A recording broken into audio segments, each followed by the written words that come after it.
Whoa, we made it. We're here. Mel's with us. Ooh, ooh. By the grace of God. We're a little late, folks, but that's okay. Elle, don't. taking, no. This is the one time we can't blame me, and I'm the one it's time. It's totally my fault. I take all the blame. No, it's nobody's fault. Hey, sometimes we get hit with technical difficulties. But we're here. We made it. We're live, baby. It's spooky season here at the Haunted House of Nerd show. We got. I almost hit end broadcast. You about to hit end? Why? No, I accidentally because I was scrolling too fast. Oh, you didn't. You're not digging my intro. What's going on, ma'am? Well, it's. Oh, I mean, you're welcome to give it a shot. Yeah. Let's go. What's up? It's me, your boy, Big Surge. Oh, spooky season. Ooh. R.I.P. Blue Jays. Oh, too soon. Oh no! Credits roll. We're done before we start. Elwood. Just go straight to it. Elle, we spoke about the Blue Jays. It's too soon for that. That was What's up, Tara? It's a tough beat. It's a tough beat to say. So many good people in the chat this morning. Amanda. Hey, I know the chats are live. The chats are popping. Thank you everybody for coming out to hang with us on this lovely October Sunday. Yeah, spooky season. So we got a packed episode. We're talking a whole whack of Scott Snyder books. Wytches, Night of the Ghoul, Book of Evil, which both just dropped this week. And in just a moment, shortly, we're bringing on Brent Fisher. He's got a fantastic Kickstarter, which is live right now, and so we'll be talking about that. What else we got going on in the show? Joe Loves Comics. Oh, Joe Loves Comics. What's going on? Good to see you. Thank you so much for coming through. Everybody in the chats. Yeah, thank you. But what else did we have going on here? What do we have going on? Yeah. you just going through the comments? Yeah, right. So I lost concentration, and then when you zone out. Going on. Oh, and I think we just lost Brent. No, he's here. Oh, he's here. Oh, okay. I'm what's the word? I threw everything off. Like I just threw it all off. No. My last time on House of Nerd. I'm just gonna enjoy it then. They'll never have me on again. No, man. Hey, thank you for coming back. I think this is like your, I want to say third, maybe time. Maybe fourth. Maybe fourth. I don't know. You're leading the pack. I'd have to go back and look. Maybe third. I don't know. Yeah. But then I'm going to be on the one on the open bars, so they'll count later on this month. The Forbidden Valentine's episode that Sergio blanked out on. Doesn't remember. That whole I look back at that episode. I don't remember any of that. I was on a 3-day bender and like I know, like Tara and I, we were having such good time, and I know Tara, she starts off with like that cute sweater on, and then she's like, "Oh boy," she's like taking that thing off, and I'm like, "This is gonna get good now, yay!" That I do remember.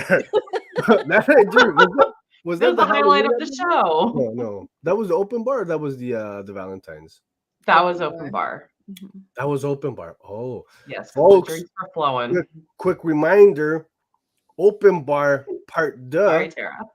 The sequel, Spooky Season Edition, coming live at the end of the month. I believe the date is October 28th. That's a Friday. Time TBD. It'll probably be 8, 9-ish, something like that. So open bar, for those who are not familiar, anybody and everybody from the community is welcome to join us live on air. We're hanging out. We're talking nerd shit. We're having fun. We're drinking. Well, I mean, I think that the drinking part is probably every week, to be honest. But yeah. So we invite everybody to join us. Again, thanks for everybody who's in the chats with us, hanging out. We appreciate you. We appreciate being a part of this fantastic community. Let's get to it. Let's bring on Brent to talk some sharp wit and the company of women. Let's bring him on, Elle. If you could do the honors, please. Here we go. What's going on, Brent? How are you? Welcome. Uh-oh. Did I mute my mic? I think am I unmuted now? I'm good, I think. Yeah. Thanks for letting me come on board and talk a little bit about the project. Hey, thanks for coming through. Yeah, we know Sunday morning is a little early. Who likes to get up this early on a Sunday? I know Elle doesn't, but I'm 3 hours before you. It is too. I'm East, so I'm doing pretty good actually. Awesome. Brent, you've got a fantastic Kickstarter, which is live right now, folks. We're gonna drop the link here. Let me grab that link. Sharp Wit and the Company of Women. Mm-hmm. Can you tell us a little bit about that, please? Yeah, it's our second Kickstarter. I co-run what is effectively this sort of indie label called Extra Pages Press with Michelle Abinator. You might have run into Michelle at New York Comic Con if you were there, perchance. But effectively, we want to raise and elevate voices in the LGBTQI plus community in terms of creators, writers, artists, letterers, colorists, and we only include within our anthologies people that identify as part of the community. Mm-hmm. And we also try to have greater intersectionality and representation even amongst that mission and mandate. And the first book was called 𝐬𝐸. It was very well received. It just got picked up by Wave Blue World. It'll be out for Pride next year in 2023.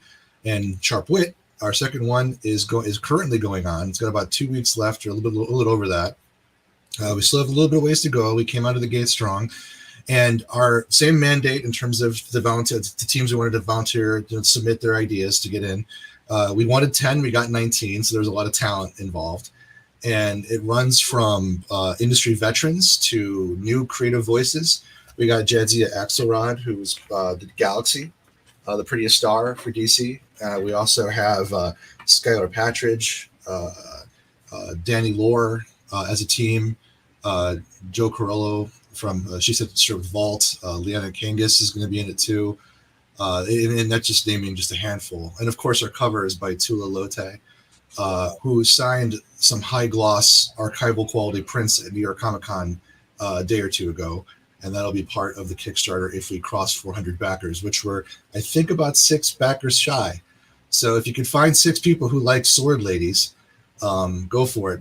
But more to the point, Sharp Wit and the Company of Women, our goal, the first book, 𝐬𝐸, was about LGBTQ love, identity, the preservation of stories that are positive and constructive, and the different permutations of love that exist in that vibrant tapestry that is the queer community. And for the second book, this is about actually kind of ardent feminism. We really wanted to have an anthology composed of stories that are female protagonists that run across, different genres, different motifs, different layers of simplicity and complexity. There's a lot of romance. There's a sapphic vein that runs very defiantly through it because we feel that it needs better representation as well. Not just in terms of romantic love, even platonic love between women. And we just feel that at a time right now, 𝐬𝐸 was a defiant, bold-faced stand against taking books off shelves that have queer voices. This is the same kind of underlying foundation, but here we want more stories that have strong female characters in any context, in a time where agency is being lost globally across a pantheon of cultures and societies. And it's just a statement of purpose. And it's been a lot of fun. Like I said, I said all the creators that are involved right now. The art is stunning.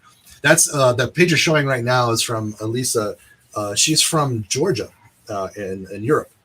and just and she's a fresh voice, but she's coming in. She's breaking into multiple anthologies now. She's in another Kickstarter, in fact, and just all kinds of just talent, raw talent that's just trying to kind of cream rising to the top. That we're trying to kind of like elevate these voices as part of being part of our process, and that's 𝐬𝐸𝐬𝐻's story. Oh, and 𝐬𝐸𝐬𝐬's artist is Rye Hickman, and so just like talent coming out. Like I think if you have like a Venn diagram of like Vault Comics and us, we're rapidly stealing, I don't know, a lot of their talent for our projects. And I hope they notice, because I wouldn't mind working with them at some point. But yeah, that's kind of the long story short. I'm sorry about kind of pontificating, but it's hard to encapsulate all of the awesome that is what we're trying to accomplish here. No, it looks and it sounds great. I saw a couple comments in the chats. Absolutely stacked lineup of some fantastic creative talents you've got there, Brent. So it looks like there's love in the chats for this, folks. Brent said they were you guys were what, 6 short of 400 thereabouts? 6 or 7 backers short of the 400, and once we hit that 400, we'll start talking about things we're going to be doing with those signed high gloss prints of our cover by Tula, which, by the way, was made with Tula's permission. We paid full cover commission just like a normal publisher would. You will not get this art anywhere else, and that includes all of the tiers in our Kickstarter, where you can get there's a limited black and white tier for $50 as an add-on. We're only doing 10 of those, and she let us do it. And then also, just I think our highest tier has color 𝐬𝐸𝐬𝐬 prints of that cover, but we did our own like extraordinarily high resolution archival quality 𝐬𝐸𝐬𝐬 prints. It took them to New York Comic Con. She signed them with her blessing again, and we're going to do something with them, but not until we hit 400 backers, because we're going to have to fight hard for that last 8,000, I think, to hit goal. So, folks, please calling on the community for this one. That close to hitting 400 backers. I just dropped the link in the chats for you guys once again. Go out and check it out, man. And if you're so inclined, back it. Support these fantastic indie creators and Fellhound, friend of the house. That's Fellhound's page right there. Yeah. So can you tell us a little bit about that one, Brent? Yeah, that's a story called Star-Crossed, and in true Fellhound fashion, it's going to be one of those Shakespearean drama, emotionally laden narratives that will tug at the heartstrings. But it's effectively 2 factions, one that claims rule over night and one that claims rule over day. And I think the conceit is these 2 sides are starting to feel that one could do better than the other at just dominating both. And in the midst of the conflict between these 2 factions, 2 of their primary combatants happen to fall in love, and hijinks and emotional turmoil ensues, and again, in true Fellhound fashion. And if you want to learn more about it, you got to make sure this book happens. And every single story is just an absolute banger. Like, we didn't want to include 9 additional stories, but, we weren't expecting to have like a Danny Lore and Skylar team to come up, or 𝐬𝐸𝐬𝐬 and Rye, and then all the just burgeoning young talent that deserves to be heard too. So an anthology collection, 19 stories, folks, and I think I was reading 150 plus pages. It's looking more like 160 plus now, but yeah, it's a thick one. Thick, folks. Go out and check out. We like it thick here in the house. Sword ladies. That's all you need to know. The rest is fluff, right? But that's the conceit. It's just women with weapons and strong narrative arcs. I love it, man. I'm checking it out. And for those in particular with Fell's story, just because we recently, it was Commander Rao. If you know any Fell story, folks, it's gonna hit you in the feels. It's gonna hit you in the feels, so you're in for a good time. Yeah, this sounds like a whole lot of fun, Brent. We're we hope the community comes through on this one, and we hit that 400 backer goal there, and beyond and above, right? Oh yeah, above and beyond. But 400s were, I think, if we hit 20K, and we're only about, I'd say, 1,800 shy, roughly, right now as it stands. Once we hit that, I think we can hit the end strong, because there's always that surge at the end of the campaign, and I know we have a lot of people behind us. The creators of True Cult just donated while at New York Comic Con. That's Scott, Brian Wilson, and Liana Kangas, who's also Liana Kangas also again in the and Liana's writer is Justin Richards, another Vault veteran, Finger Guns, and Justin's also one of our Justin and Liana Kangas are doing their own story, and it's going to be a take on the Green Knight, except with a twist. Okay, and, it's going to be phenomenal. Well, I just refreshed my page, and you got 2 new backers since you've been talking, and you're only 3 away from 400. So, yay. There you go, folks. Love to see it. Love to see it. Thank you, Mel, for the update. We're close, folks. When you get a chance, check it out. Check it out. And you're talking about pulling from Vault's talent pool. Vault happens to be our absolute favorite publisher here. Absolutely love what they're digging, man, top to bottom. So and we got just so you know, like I said, Ry Hickman was working with Jedzia, and Ry is also Finger Guns, I believe. And that was Val. Val did our print for Color of Always. So Val's not involved in this project, was involved in the last project. I'm sorry, I'm confusing all of my 2 projects now, as we're juggling all the logistics. But another thing to mention too is you guys are a fan of the Autumnal. Chris Sheehan is a huge supporter of our projects as well. And there's a lot of crossing the streams when it comes to Vault talent and the people that we work with. Brent is smart people's. Brent, what was the name of that book one more time? Sharp Wit and the Company of Women. Oh, the previous one, the Christian. The Color of Always. That's actually based on a poem I wrote, and the cover and the first 2 pages of that anthology, which again you can get through a Wave Blue World in next year. Pre-orders start probably around the first of the year. That was done with Elisa Romboli, who also did a print for Sharp Wit. That's pretty cool. So can people get the Color of Always? Is that part of? Yes, thank you for mentioning that. I have an arrangement with a Wave Blue World that as a physical add-on, you can pre-order a Wave Blue World version of Color of Always, which will have a new cover by Elisa, recolored from our old one. And if for those not familiar with Elisa Romboli, she is a queer artist from Italy. She's done a thing called Truth, and I believe her current book with her partner is The Least We Can Do, which is out just recently as well. Wow, you guys, man, you guys are doing big things, man. This just lineup of talent and selection of stories just sounds really super intriguing. Hope everybody has the opportunity to check this one out, folks. Very, very close. You heard it, man. Sounds like Sword Ladies. That's it. Sword Ladies. Sword Ladies. Yeah, just strong female voices, strong queer voices at a time where both we need more of both. Love to hear it. Love to see it. Good luck on the rest of the campaign. Sincerely hope the goal is reached. We're gonna be keeping maybe Mel, we'll keep that page open. We'll refresh every few minutes till the end of today's I feel like I've been like vomiting at you guys all this content, and before we conclude, do you have any questions beyond that for us or me or anybody in terms of the books or your slugs, Mel and Elle? You know what? I don't, because of how thorough your Kickstarter page is, which I appreciated a lot, especially visually, putting the artists and the writers together and, with all the descriptions and stuff. Much appreciated.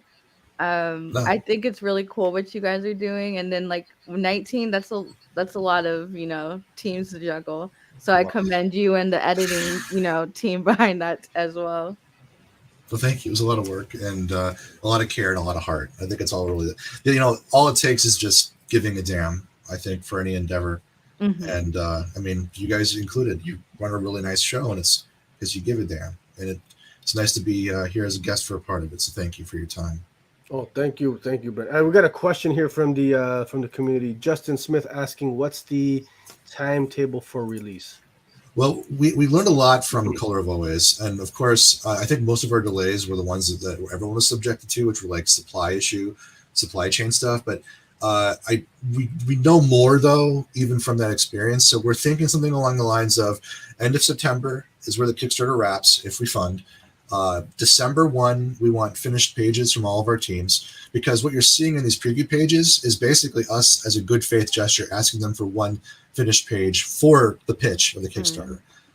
Then we want to make sure we can pay them. Once we pay them, we want there'll be incidental deadlines where they can get back to us with questions, but we want everything buttoned up by December.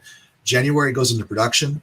February, we get fulfillment to us so we can get it to our distribution facility. We're partnered with White Squirrel. I don't know if some of you guys probably are familiar with it. They're kind of a white glove fulfillment out of the West Coast. Yeah. The Dotsons and Jen Bartel run their shop off of them. Great folks though. Love working with them. I think by end of February, we want them to be ready to go to get the books out. And I'd say spring 2023 would be the safest bet for everyone getting everything they wanted. So I'd say early spring 2023 is where I would like to have us have books in people's hands fully fleshed out, and that includes all the reward items, posters, memorabilia. Look at that. And Justin saying Rye is local to Colorado. I'm going to have them sign it when it's out. Oh, that's awesome. Yeah, Rye's amazing, staggering talent, and I'm very lucky to have him. Okay. And then Carlos asking, did any stories in the anthology stand out, become some of your favorites? Hey, Carlos. Let's see. I think my favorite is a story. There's too many favorites, but I think if I had to pick one that has the most import, it's one called Joan. Joan 17, I believe. And it is about a young girl with chronic pain. And her namesake is Joan of Arc. And it's sort of a self-analytical narrative of deciding the nature of what strength is and what it means to be a warrior, and that some battlefields can't be seen. But it's also a recrimination against the idea that when you're fighting against something that's literally taking the life out of you, but you can beat it if every single day is a struggle, but it's also its own victory. That it frames the idea of perseverance in a far more holistic light. That sounds intense. Ooh, the art looks cool on it too. Yeah. Oh yeah, and that's a new artist that I've worked with. I think it's Philippa. Phenomenal, fantastic. Do you have that there, Elle? On the Kickstarter. Oh, are you able to screen share that real quick? Since Hold on, let me close all my other tabs. Oh, thank you, man. Thank you. And while you're pulling that one up, okay, you got it. Oh, you're quick. You're quick with it. Okay. My job. There we go. So that's Joan 19, Brent? Yep, Joan 19. Sorry, 19. Joan 19. Yeah. And yeah, it's Lillian is our writer. Lillian's an alumnus from Color of Always. We re-invited Lillian back because we felt the story was both prescient as well as necessary if we're going to be talking about representation and inclusion in this space of stories about women and strength and the nature of what it is to be a fighter, effectively. Okay.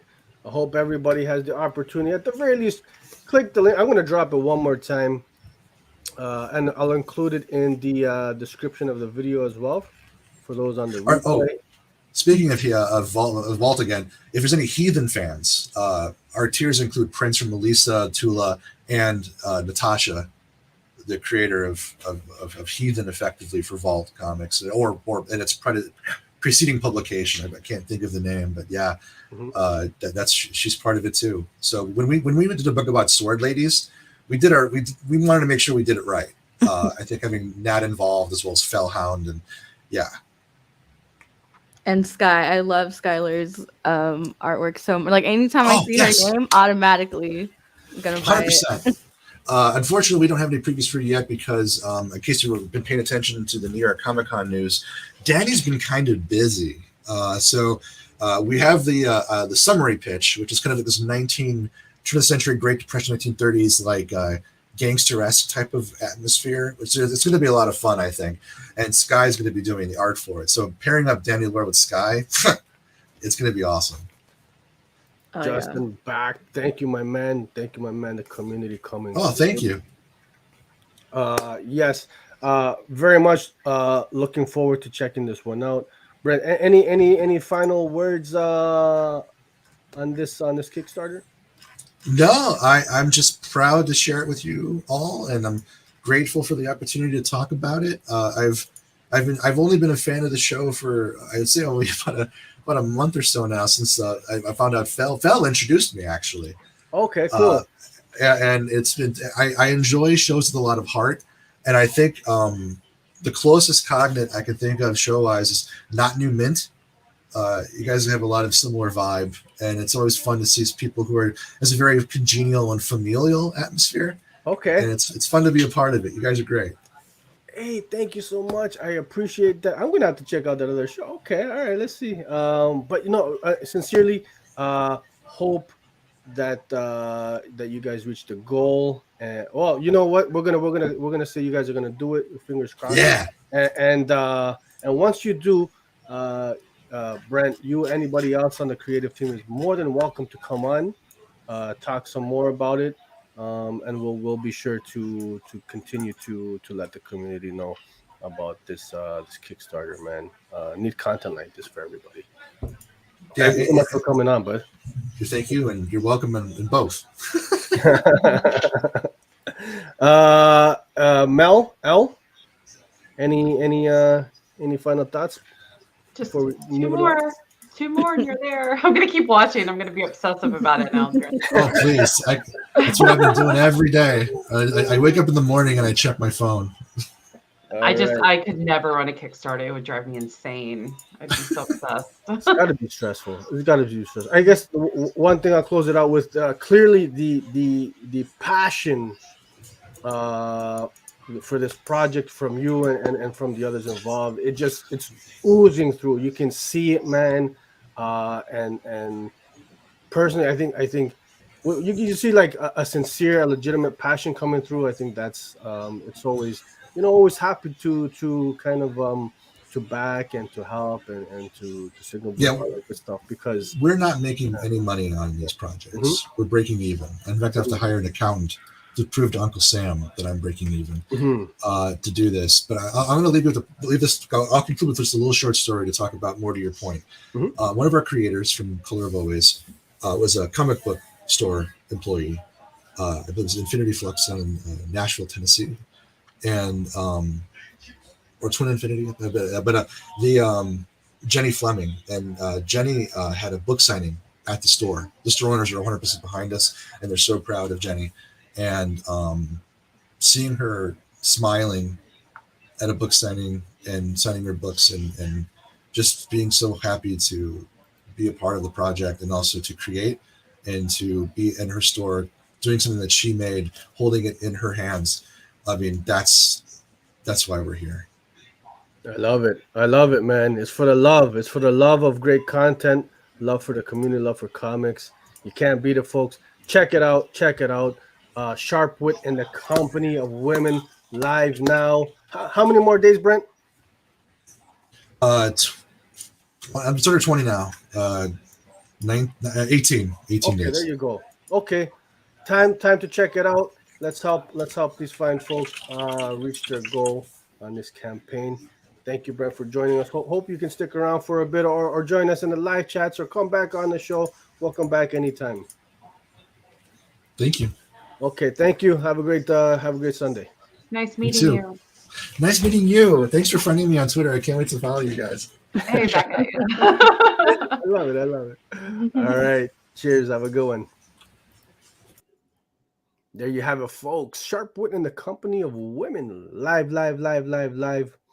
Go and check it out. Look at it. Just one more time. Look at it. Tula Lute. God damn, bro. Love that art, man. Love her style. One of my favorites right now. Yeah. Actually, I think, do I have? Oh, here. This one here. Tula Lute cover for. Full screen me. Hold on. Hey, oh, you full screen right now? You're gonna full screen me? I turn around and I cut to the chase before you could. I was not expecting. Okay, take me down, man. I'm reading. She's the artist on Stormers with Snyder. Actually, Yeah. Snyder did too. I've been reading that. How's that been? It's fun. Yeah? It's more of like it reminds me of like a Gatsby, type period romance story, but so it's not going to be for everyone, but I'm enjoying it. And it's romantic in a murderous way. So In a romantic, murderous way. Okay. yeah, my For favorite. whatever reason, I got like those old school, Got like Hollywood Rocketeer. vibes Yeah. from it. Yeah. Oh, Yeah. definitely. Cinematic. So, Okay. mhm. All right. Is that one's co-written by her as well, is it not? Barnstormers, or is she just the I don't artist? know. She's the artist. I think that she's just the artist. Oh, she's just the I artist. think it's Oh, her. okay. What is it, like her first like full series? Mm-hmm. Oh, for like full interior. The art is like Oh, amazing. It's just that's what so it is. beautiful. Mhm. Yeah. So. Yeah, I got to meet her at Tula Lotte at Fan Expo. Super nice, super nice. I didn't realize she was from the UK though. The accent, though, I was like, oh, for whatever reason. realize that either. Well, I'm a weirdo. Accents always throw me off. Yeah, says the guy with two. I got two accents. Accents weird me out. Okay. Yeah. Hey, man. Listen, we're just getting started, folks. I wanted to quickly shout out all those who recently joined us. I see the big homie Steve from Team Nerd Herd, a dope channel, dope people. Go and check them out. Shout out, Steve. Steve, we got to get you back on, baby. It's been too long. Raging Cajun Comics. Where's that comment? Throw it up one time. Go and check out his channel, folks. Not right now, afterwards, but great content. I hope to catch a live very soon, man. Yeah. Appreciate everybody coming through. And then anybody else who I may have missed. Joe Love Comics again. Great to see you, buddy. Great to see you in the chats. Spooky season. We're talking. Copper Drop. Oh, is it Copper Drop? Yeah. Or do you want to do it last? No, we could. Let's do Copper Drop now. Let's get into it. Okay. Folks, for those who don't know, we got a segment. For those who are new to the show, we got a little segment called Copper Drop. Each week, myself and Elle pitch a book to the community. You guys get to vote. We put up a poll. You guys get to vote. Last week, you guys voted for Night of the Ghoul. It was my joint. You guys voted for my joint. So we're gonna get into that. And then the second half of Copper Drop. So we're discussing last week's book, and then we get to vote on a new upcoming that we'll read next week. I need that Killer Clowns mug. Oh, I just caught that. Oh, we showing off mugs? Let's see that. And I have to say hi to Jeremy who made that comment. He's my coworker and editor. So hey, I like it. No, let's throw it out one time. Let's see that bad boy. Ooh. Do you want a full screen or no? That's what I'm about to do, man. You have to ask her. Not everybody wants to be full screen. Oh, is that like a little 3D nose or? Yeah. Oh, that's too. I did that. Okay. Spirit has some really cool killer. I got this last year though, but they have some really cool. There you go. I know. I noticed that. Like, it's heat changing, but I drank all the coffee, so yeah. And what you got going on?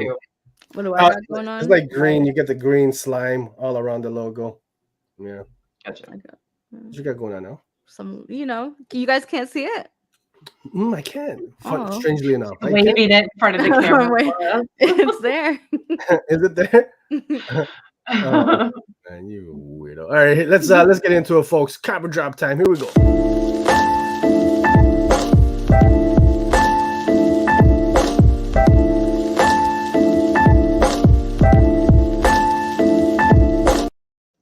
Boom. Copper Drop. Our read this week, you guys voted at Night of the Ghoul. Night of the Ghoul from Scott Snyder and Francesco Francavilla on interiors. It's always nice to see him do interiors. Man, this one, I've been waiting for the physical drop on this since last year. I think it was about a year ago actually that that the 𝐜𝐸𝐸𝐸 release dropped. Absolutely stellar read. It's even better. Where's my copy? I got it here somewhere. Even better in physical, man. Loved it. So this is the first of 3. How they're collecting it is it's 2 issues per. So I think it was six issues total on digital. So it's the first 2 here in physical. Absolutely stellar. I'm gonna save my thoughts. I want to hear Mel. What are your thoughts on Night of the Ghoul? I gotta tell you, this is probably one of my favorite comic series that I've read in a while. The art, like it's so like retro, like Universal monster creature feature feel to it. Yes. And I finally finished it last night because I was behind by like 2 issues. And so I finished it last night and oh my God, the ending was so good. I'm not going to spoil it because I know, people are just going to start reading it now that it's on physical, but oh my God, I loved it. Like from beginning to end, the entire mystery within it, the werewolf, I love like the scenes going back to the war and them finding the town. And oh my God, it was beautiful and it was scary. Like there were some really, really creepy moments, especially with the son in the home or this Old age home, yeah. whatever they're in. Yeah. Mhm. I mean, there were some really creepy moments there. So Yeah. highly recommend if you love horror and it's just freaking gorgeous. I love these scenes the most. Mm-hmm. This is folks, Night of the Ghoul.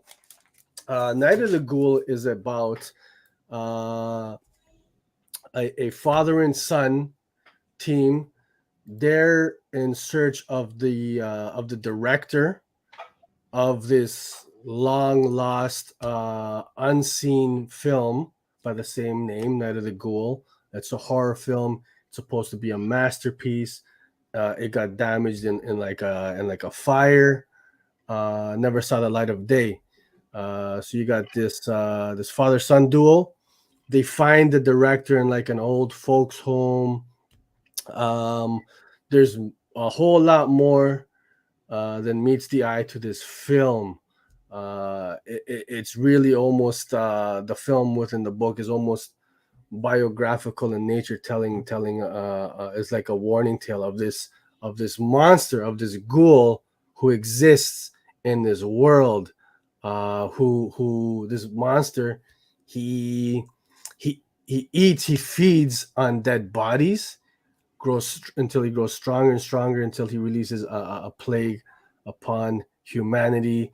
And the origin of this monster is pretty cool. So he's like the monster, the one kind of responsible for the lore of all the other monsters after it, right? Like vampires and werewolves and all that stuff all have their origin from this ghoul creature, so ancient evil.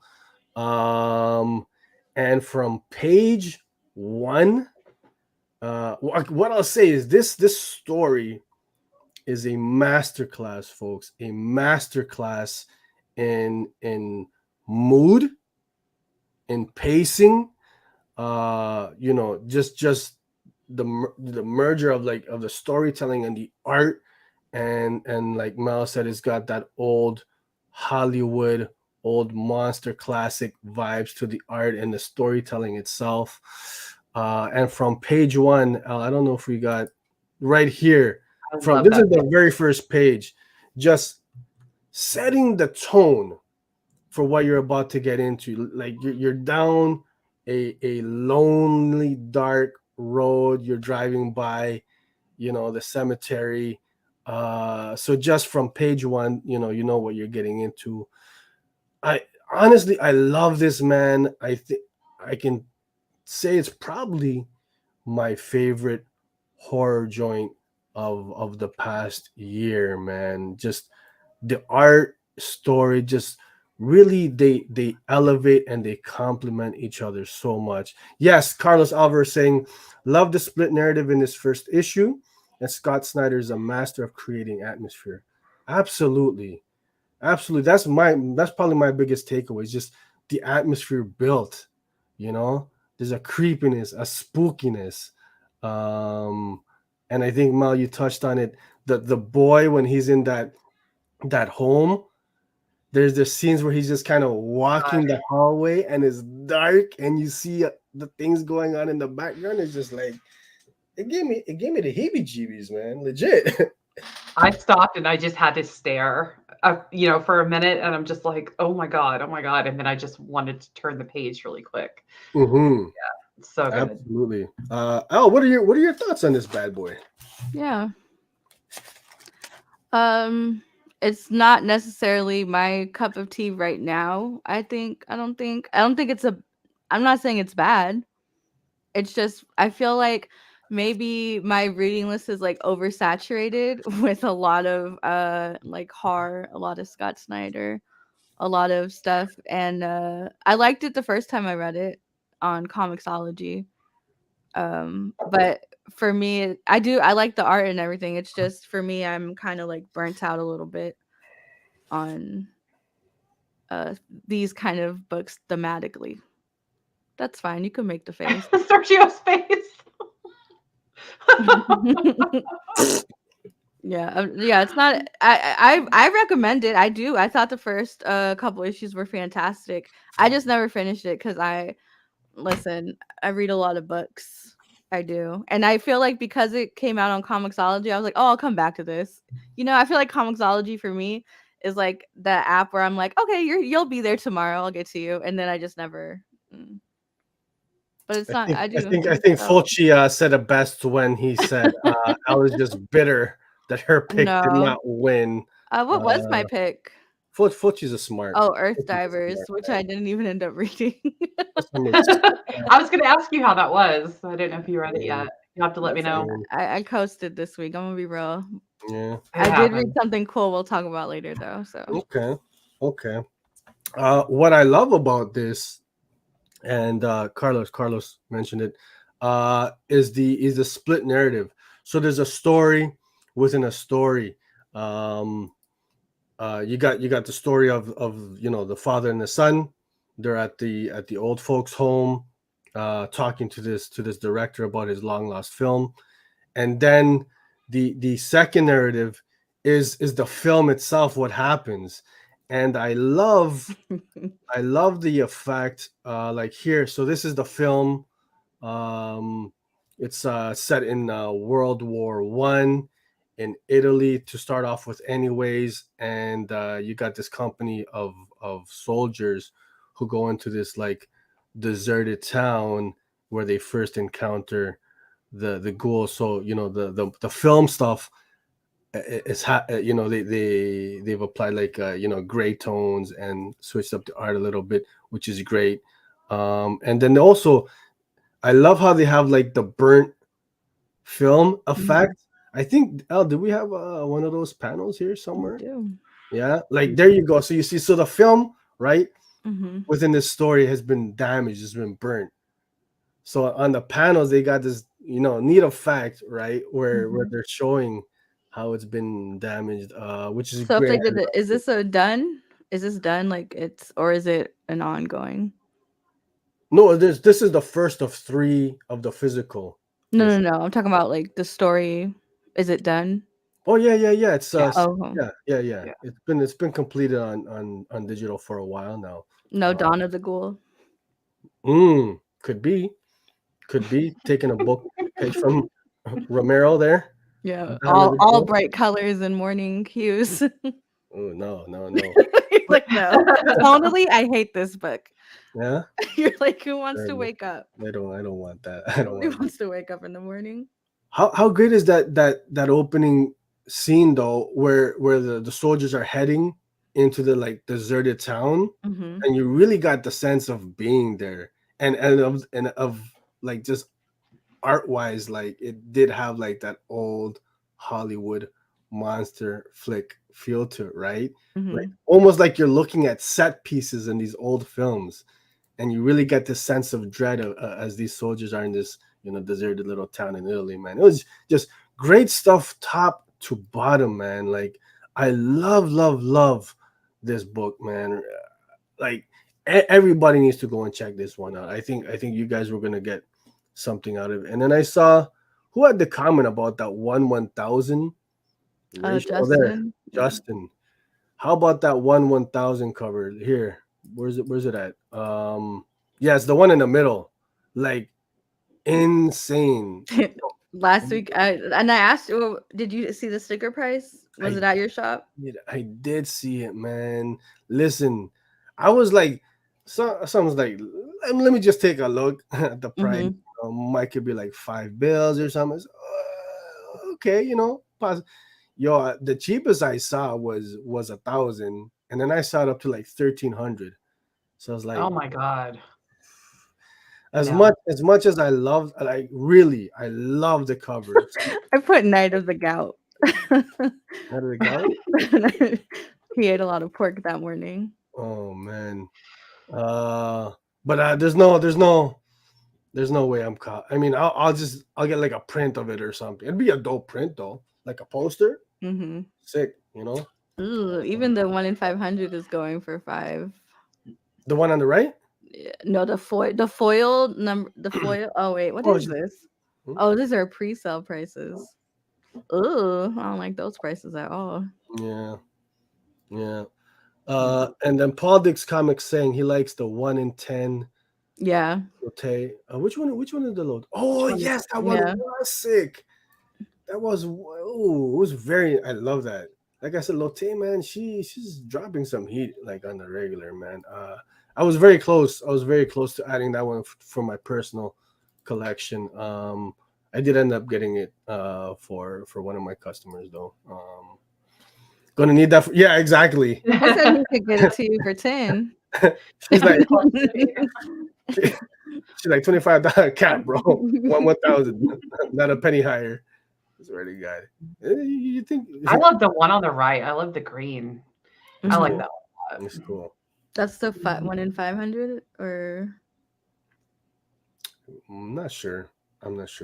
But folks, go out and check. This is an easy cop, capital COP on this one, man. Anytime Francavilla art is like, you know, when you're on interiors, it's just like it's a bonus. It's like an instant classic, I could say. That good. It's like a movie. I felt like I was literally just looking at a movie. Exactly. It was so much fun to read this, man. Yeah. So safe to say, Mel, a cop from you? Oh yeah. Yeah. Elle, ma'am? It's a cop. Don't be a dissenter. It's a cop, but I'm gonna be real with you. I probably won't continue it anytime soon. It's not high on my priority list, but it's a cop. It's a cool read. And if you have Comicsology and you're not sure, just read the first issue. Hey, it's all free. Folks, if you got a Prime account with Amazon, all these Comicsology joints, they're free. You can't go wrong. If you're a Prime member, just listen. Even if you're not like a digital reader, yeah, I mean you can't, can't go wrong with it. And if you don't, Sergio is glad to share his password. His Kindle password. Kindle password. Don't get me started with Kindle. Mama Comics, yes, Night of the Ghoul is out. It dropped this past Wednesday. So it's been out on digital for about a year now. 6 issues digitally, but they're releasing them physically as a 3-issue set. So yes, it's out. Came out Wednesday. Be on the lookout for it. So I think like I said, really, I think anybody and everybody will dig something out of this. Justin saying, "Oh yeah, I kept money, but then realized I was double paying for it because I had Prime." I've done that before, where I thought I had to pay for it separately, so I had 2 separate accounts. Yeah. That's it. That's my note. Oh, just one last note. The lighting 𝐬𝐸𝐬𝐬 uses on the I think just one. Just here. Let me. I can't stop talking. I'm like, look at this. Oh man, it's great, man. Like, and his eyes change. This old man's eyes change throughout. Oh, so good. So this is the director of the film, and they open up the room to his door, and then 𝐸𝐸𝐬𝐬, he's got like the yellow fluorescent light coming in. That's where you see the yellow lighting, and then he's got like the red lighting from like the medical equipment and stuff. Just like this guy is a master, folks. I don't see anybody like he's at the top of the game. Like great. You know what's funny too about Kindle is my kids, my youngest two, they have Fire tablets, and I forgot to log out of the adult account because I was like updating apps or something. And my son brings me it, and he's like, "Can I read this?" And it was Vermilion, and I said, I didn't realize it connected when I bought it on 𝐜𝐸𝐬𝐬𝐿. Are you kidding me? Look at this guy. This guy's a master, Make bro. that face right now. Look at that. A little bit disgusted. He's like, "Oh, Dad, chill." I love it, man. Yeah, 𝐸𝐸𝐬𝐬𝐬. He's a legend. He's a master, man. Yeah, I think she's saying how, I think it's right when you're on comics. Well, I know when I'm on like the computer, if I'm on Kindle, I can just search the comics and they'll pop up. And then on my phone, I just log in with Prime. Oh, you're talking about finding it on 𝐬𝐸𝐬𝐬? Mama Lucy was asking, how does that work? Okay. Hope you can find it. You dig it, and then curious to hear your thoughts for sure. Elle, what are we doing? What is the second part of Copper Drop? The second part of Copper Drop? Yeah. Let's go with that's where we pitch. We each pitch. This is Sergio. I don't know if you can see the light changing on his screen. That's him Googling the synopsis for his book. Yep. So we'll each pitch. Not me, right? I don't need one, right? No. I don't have one. Okay. No. Mel, your vote just counts for 1.5. Perfect. Oh no, wait. Elle. I'm on the fence right now because listen, guys, we've done spooky books like nonstop this month, and I know it's spooky season, but I'm gonna be real with you guys. After reading Wytches and 𝐬𝐸𝐬𝐿 and Book of Evil and Night of the Ghoul and this, I'm like, can somebody like laugh or something? Like, can we get a No. No. But the thing is, I'm an empath, right? So I'm like, I've been in a funky ass mood since we read the 𝐬𝐸𝐬𝐿 again. Ruben's a real one. Ruben's a real one. You're against my pick? Support? Come on, Ruben. This is spooky season, okay? Stop it, Elle. Okay, folks, here we go. I'm pitching to you Year Zero, Volume 0, AWA, written by Daniel Kraus. We spoke about his book last week, the 𝐬𝐸𝐬𝐿. Art is Goran. Did you hear Brent? Brent pronounced it 𝐬𝐸𝐬𝐿 too. I like that. And there's such a thing as more than one person being wrong. Stop it. Art by Goran Sudzuka. So yeah, folks, Year Zero, a zombie horror book from AWA. Previously 2 volumes released. This is I believe a prequel of sorts to this one. So here's the quick synopsis here. In this action-packed prelude, there you go, to the hit series, acclaimed horror writer Daniel Kraus unveils 4 globe-spanning tales from the earliest days of the zombie apocalypse, when even the wildest rumors couldn't measure up to the horror to come. And then it's one of the stories looks like a streetwise Russian cop patrols the back alleys of the opportunistic black market that emerges in response to the crisis. Another story, a North Korean soldier observes strange happenings on the DMZ. An ER nurse in the rural South fights to protect her hospital from threats without and within. And then the last story, a transgender flight attendant who has observed disturbing clues as she crisscrosses the globe, keeps a wary eye on the passenger in seat 23. Zombies and airplanes, folks. I'm with it.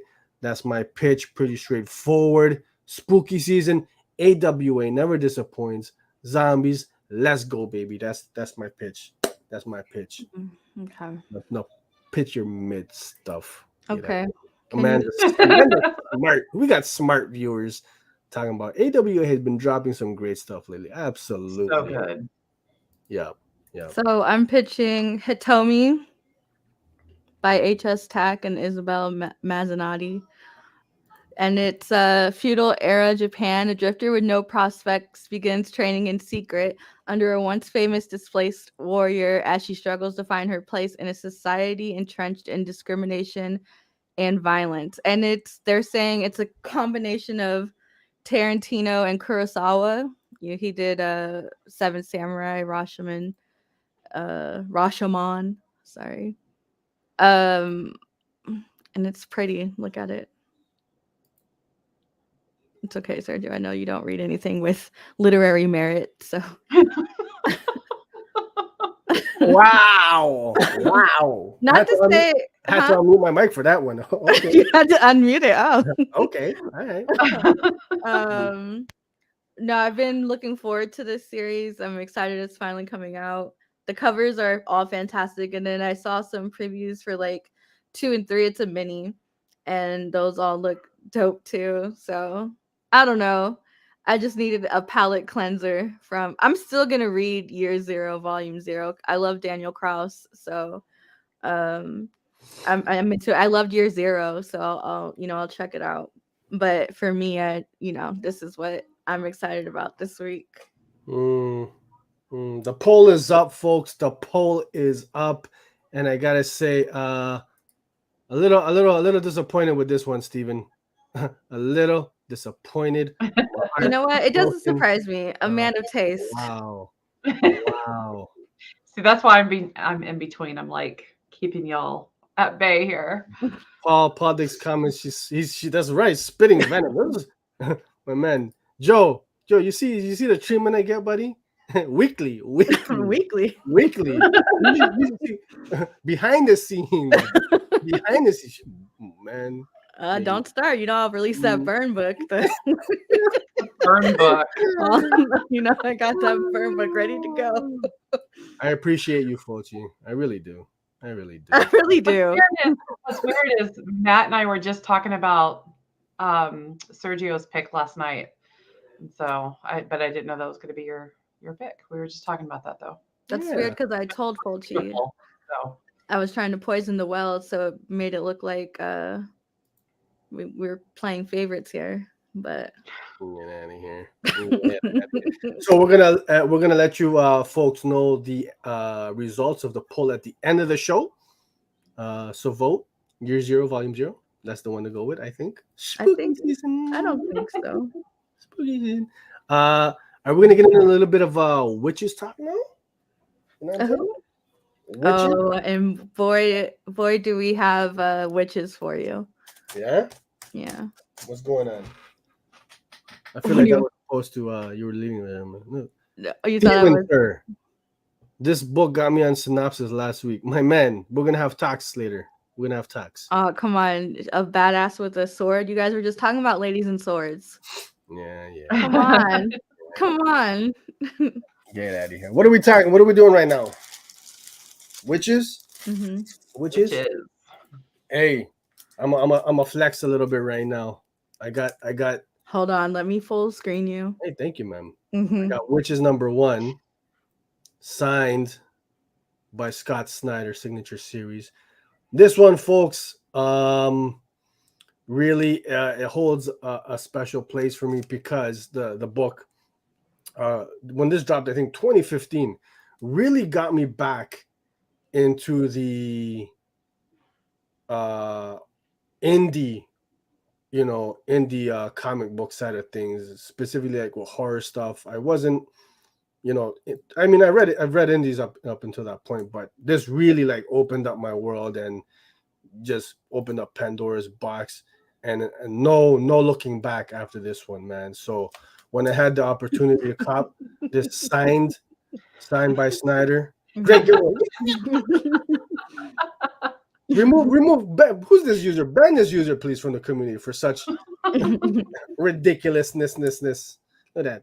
Yeah, man. So got this bad boy signed. So we're talking Wytches, folks.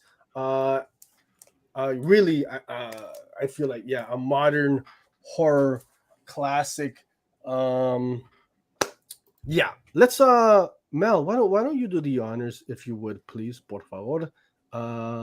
Wytches, credits, what it's about, what did you think, all that good stuff, man. Oh no, I'm horrible at synopsis. But this is a Scott Snyder, and I don't have it in front of me, so I can't think of everyone else who worked on it, and it's not coming across. Oh wait, hold on. Let me cheat for you, my bad. Okay. There you go. But yeah, no. So I've had this on my shelf for, I don't know, a couple of years, or I don't know, but I haven't read it, and so last night I finally sat down to read it, and I'm glad I did. But yeah, so it's about a girl and her parents who relocate to try to get away from something traumatic that happened to the girl. And when they do, something follows them, and something is after the girl that lives in the woods. And so it's like a big conspiracy that they have to start unraveling, especially the dad, really. He starts to unravel this conspiracy about what's going on with his daughter and who's after her. And so it's that's as good as I can get. I'm trying not to do spoilers too, but yeah. Well, I think it's fair to talk. Excuse me. I think it's fair to talk spoilers. It's been out a while. Yeah, it's been out. People know we're talking Wytches. Fulci with the hot take. Seriously, can we ban this user? Who's this guy? Fulci, I'm gonna have to say just a little in advance. Fulci, this is my second time reading it in whole, and I have to say, I didn't like it as much the second time as I did the first time. All right, you too. I'm about to lose my.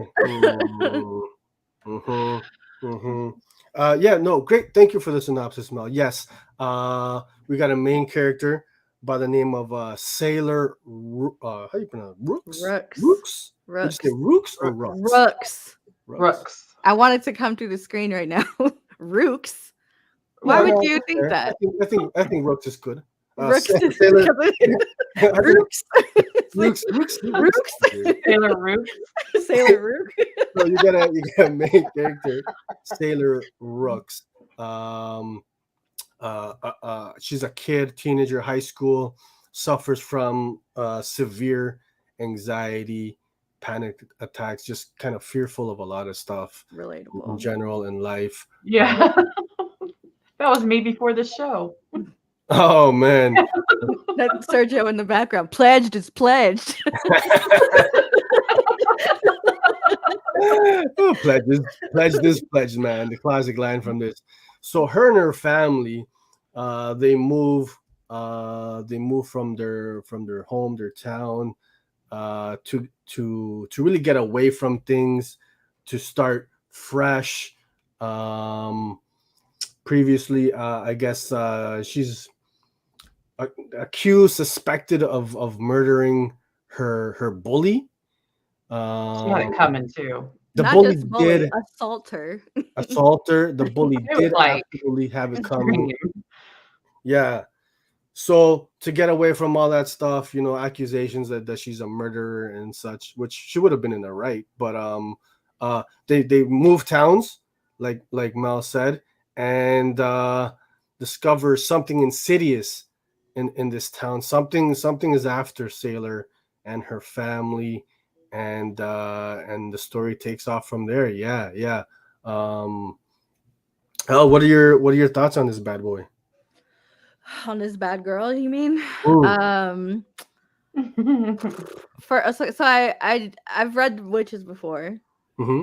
And I'm reading it again, and I think reading it again from the perspective of like a preteen mom of a daughter who, like, now she's much older now than when I first read it, and I'm reading this and I'm just like, some of these things weren't necessary, but I mean, I get it, whatever. I'm not the writer, but yeah, and then there's like another theme going on from like the autumnal with you got a thing for bad moms. Well, not bad. Again, that we'll debate that later because I yeah, come on, we'll get to that later. We'll get to that. And yeah, Wytches it's a read. But I will say this, it definitely will put you in a mood if you're susceptible to media making you feel some kind of way about stuff. It's definitely on the heavier side. It's not fun. It's kind of stressful. What did you think that it didn't need this time around? Just curious. I thought that the little trigger warning. I think that the sexual assault aspect was like a bit extreme. I thought it was a bit too it felt out of place. And I read the issue again twice this time. And I'm reading it and I'm like, I get the intention, I get the fear she was supposed to be feeling, but I felt like that was, and then the way she said it to her, I didn't feel like that was necessary at all. Yeah.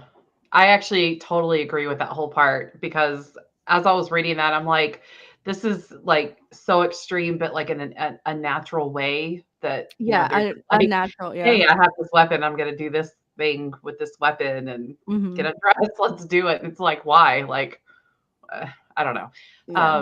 Yeah. Amanda saying, yeah, that gave me the ick. Joe loves comics. Very freaky read, sometimes too far. Maybe in reference to that opening scene. So folks, the book opens up with our main character Sailor. She's being bullied, assaulted by this just piece of crap character. I forget her name was Annie. Was it Annie?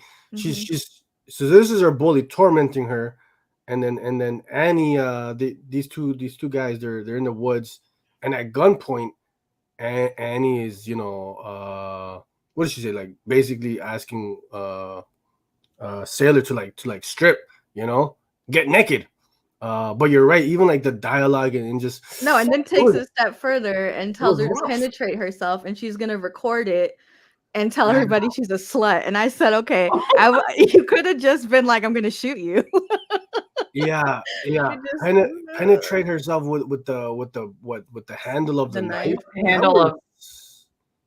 That was intense for sure.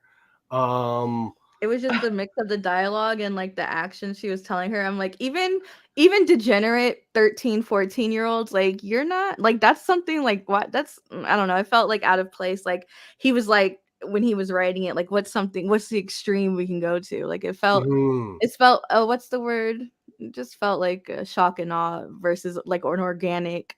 I got you. Just like a cheap shock almost. Which was weird because the rest of the book is genuinely has like creep factor, like it's genuinely like stressful, intense, and so that one scene to me though is like kind of, even the pledged is pledged. I love that line, and I think that little kid is so creepy just saying that, like, mom, sorry. That was one of the best moments of the whole comic. So that kind of right there, we hit her with a rock. Said good night, mom. Man, can't help it. Remind me of the lottery, when the little kids like in the movie start throwing the rocks at the person chosen for the lottery, and that's what that reminded me of.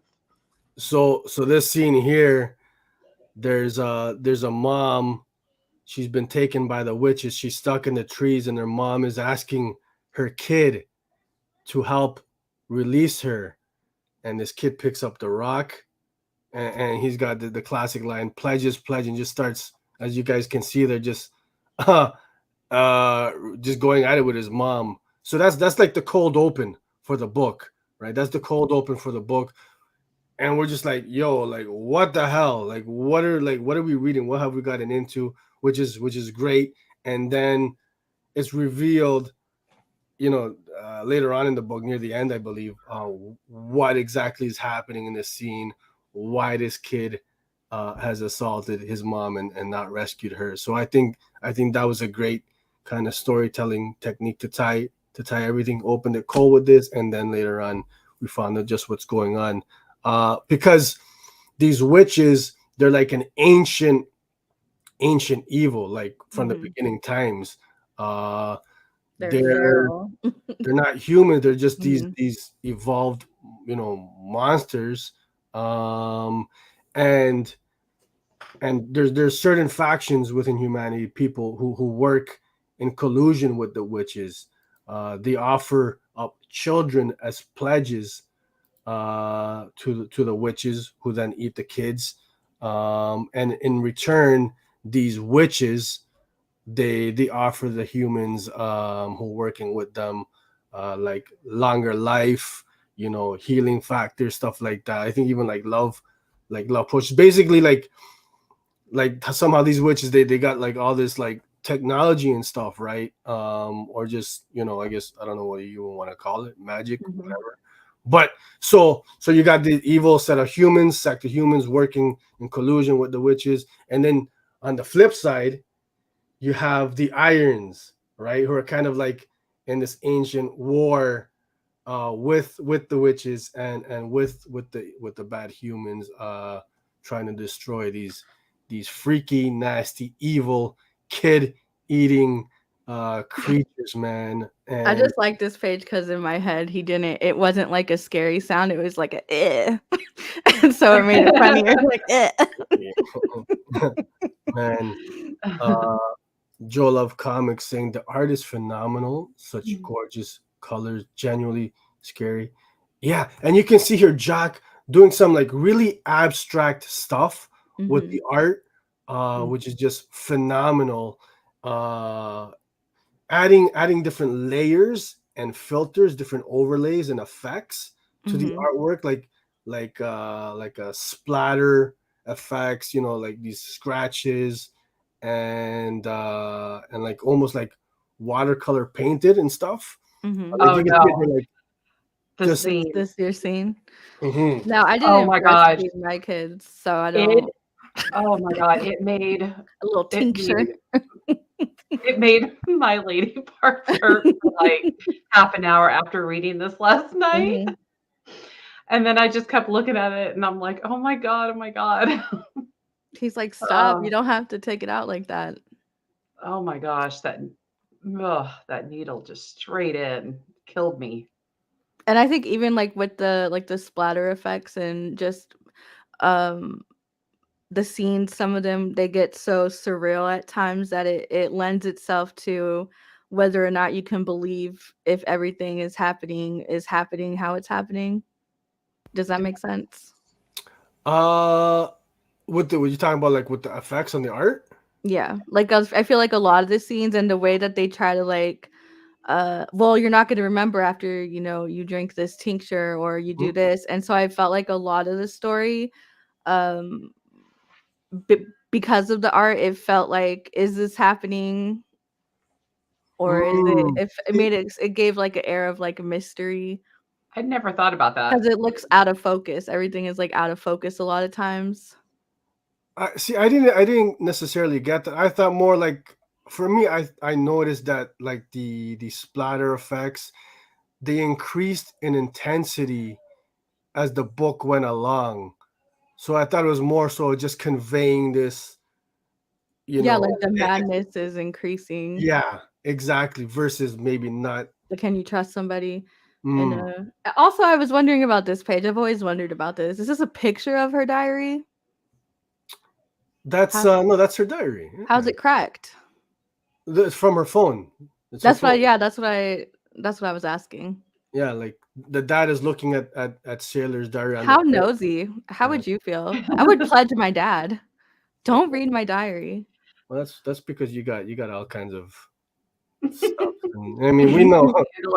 Yeah. Oh, listen, when I was like 14, I think, or 15, one time I was already adopted at that point, and I used to like write in my journal like, oh, I fucking hate this place. Like, these people are the worst, blah, blah, blah. And I remember getting on the bus and just wanting to throw up because I remembered I left it in the bathroom, and I said, I'm going to get in so much trouble when I get home, and show enough, it was gone, and I said, uh-oh.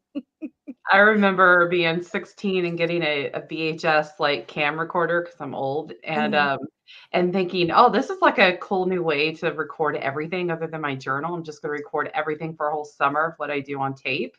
And then I left it out and my mom found it and I had to move schools. Back to school. Wow. And I was grounded for about a year except for work in church.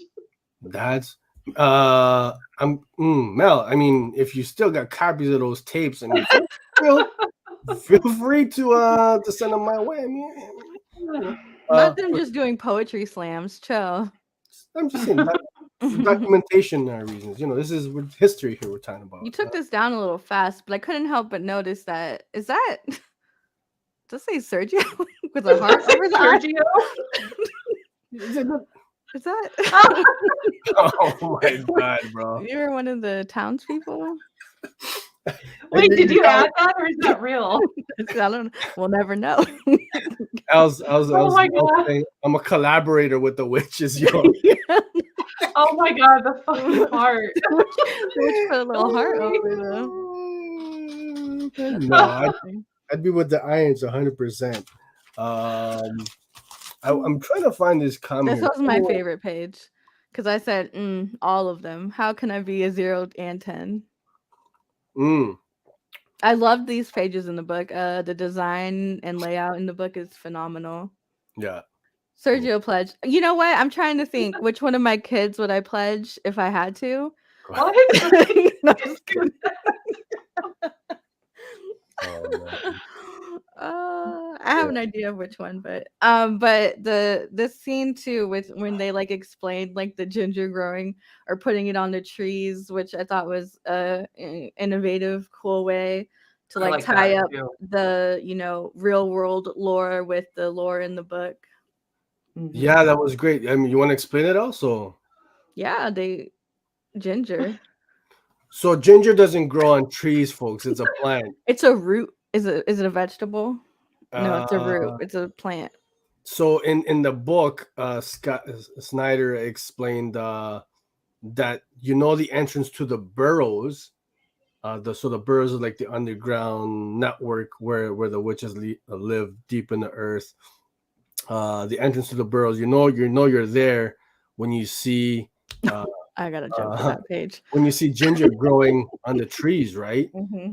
So how he ties it into real world lore is what's the fairy tale? The Hansel and Gretel gingerbread house. The gingerbread house. Mm-hmm. Yes, right. So that's where the lore came from, the gingerbread house, right? With the witches, and so it just neat little stuff like that. You know what I mean? Yeah, I mean, I love this page. I love this, man. Yeah, these comics. I mean. Thinking about I'd argue that. I'd say Elle's always been the way that she's been. This is one of my favorite pages, just rubbing the stank on himself. Oh, inside of his mouth. What do you think that smells like? What are you guys thinking? What kind of I have an idea.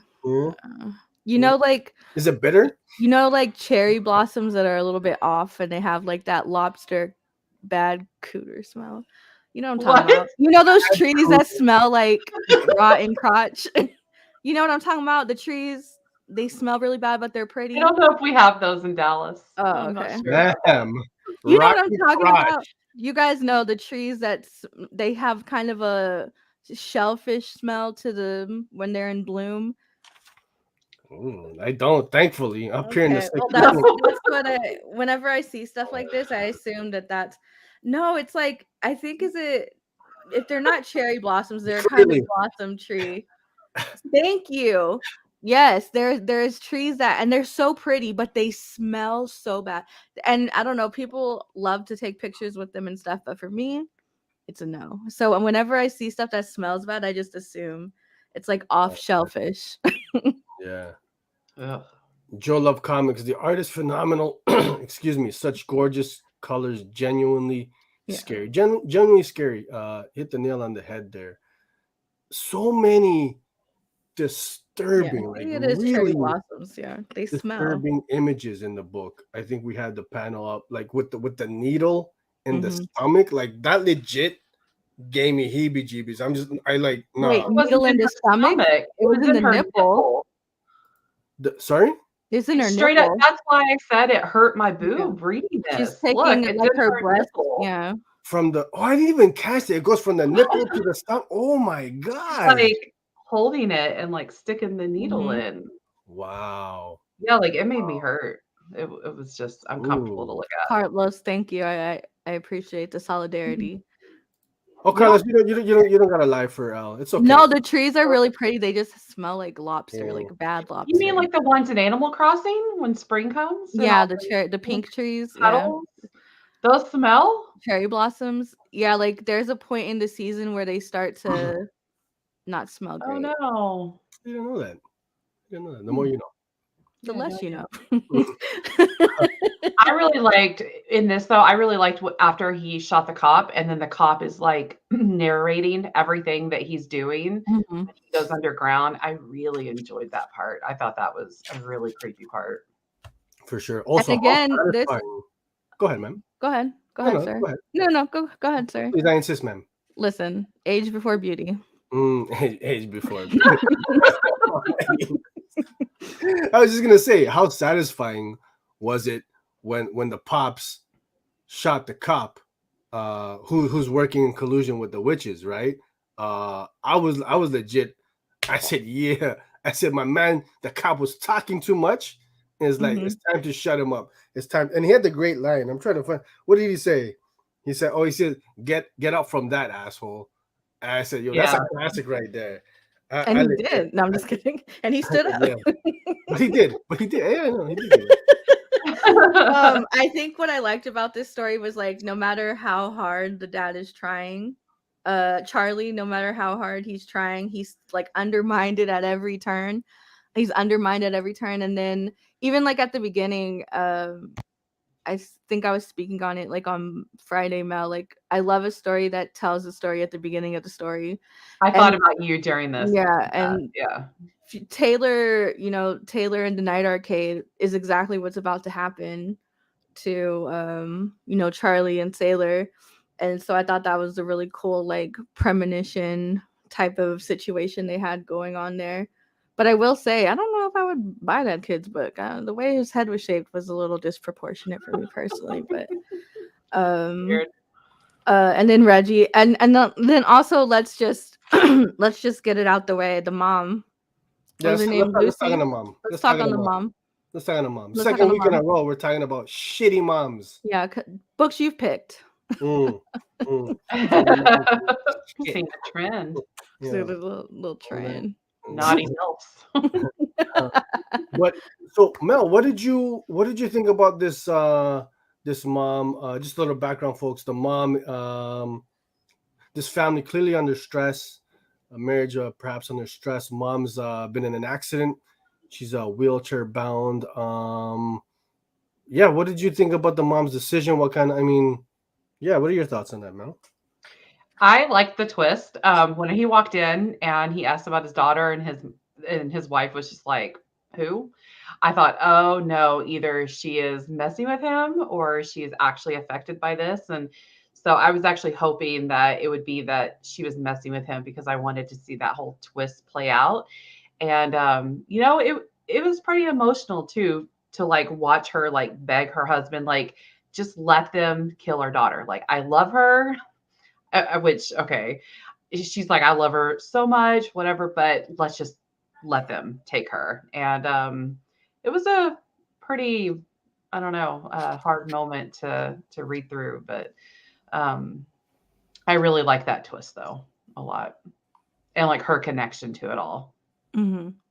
Yeah, so it turns out the big twist at the end is the mom is working with is she working like sure, she's familial, so she's related to, she is a Cray, pledged boy, and so she still her family still owes a pledge, and they try to escape it and they try to run from it, and you can't do that. So it's time to pay the piper. Is that the saying? Pay the piper. Time to pay the piper. And I felt like this would get brought up again, that I said last week that I'm like, hey, save 8 kids, sacrifice 1. And Sergio was like, no, you can't do that. And I'm just like, but I can. And so this book, again, it's like, listen, I'm just trying to chill and eat Taco Bell. Just let her go. I'm just trying to live my best farm life. I kind of figured the mom would have some kind of position in it, because early in the story, Reg and Charlie are talking, and he's like, yeah, I pushed for the move, but she picked it. She already had everything picked out. And then I know that usually in like witch lore, it's going to be like a female relation that's going to be connected somehow. That's just how they write stories. And so, but I wasn't expecting her to not be paralyzed. That when I first saw that the first time I read it, I said, this bitch. not be carrying her to bed every night. Oh man, yeah. No, listen, the mom, not only a jerk, she was just, you're a piece of crap. Like you're willing to offer up your kid as a pledge to these witches, to these monsters, so you and your husband can have a better life. Okay, but hypothetically, if you had a kid that was like, it was your kid, but whatever, you weren't really into it, that kid. What are you pledging the kid for? Like, what would your? I'm about to call yes on your like, what would your pledge? Elle has like a whole list in her diary that she's been writing. No, I'm saying now maybe if I had some stepkids or something, but no, I'm just kidding. I'm gonna call your kids after the show. Make sure they're doing okay, bro. Real time. No, real talk. They're probably out there pledging me right now. So rightfully so. Rightfully so. She's like, I really empathize and relate with these moms. I relate to tired moms. Get out of here, man. Get out of here. Wytches, folks, is super creepy, emotional story.